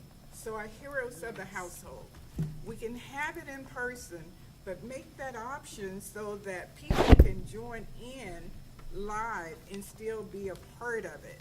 And the same thing, not that they can join in, but for our district leadership team, that's good information that our parents and our other teachers and staff can look at. But I'm not going to belabor you. I appreciate your time here tonight. And with that, do we need an executive session?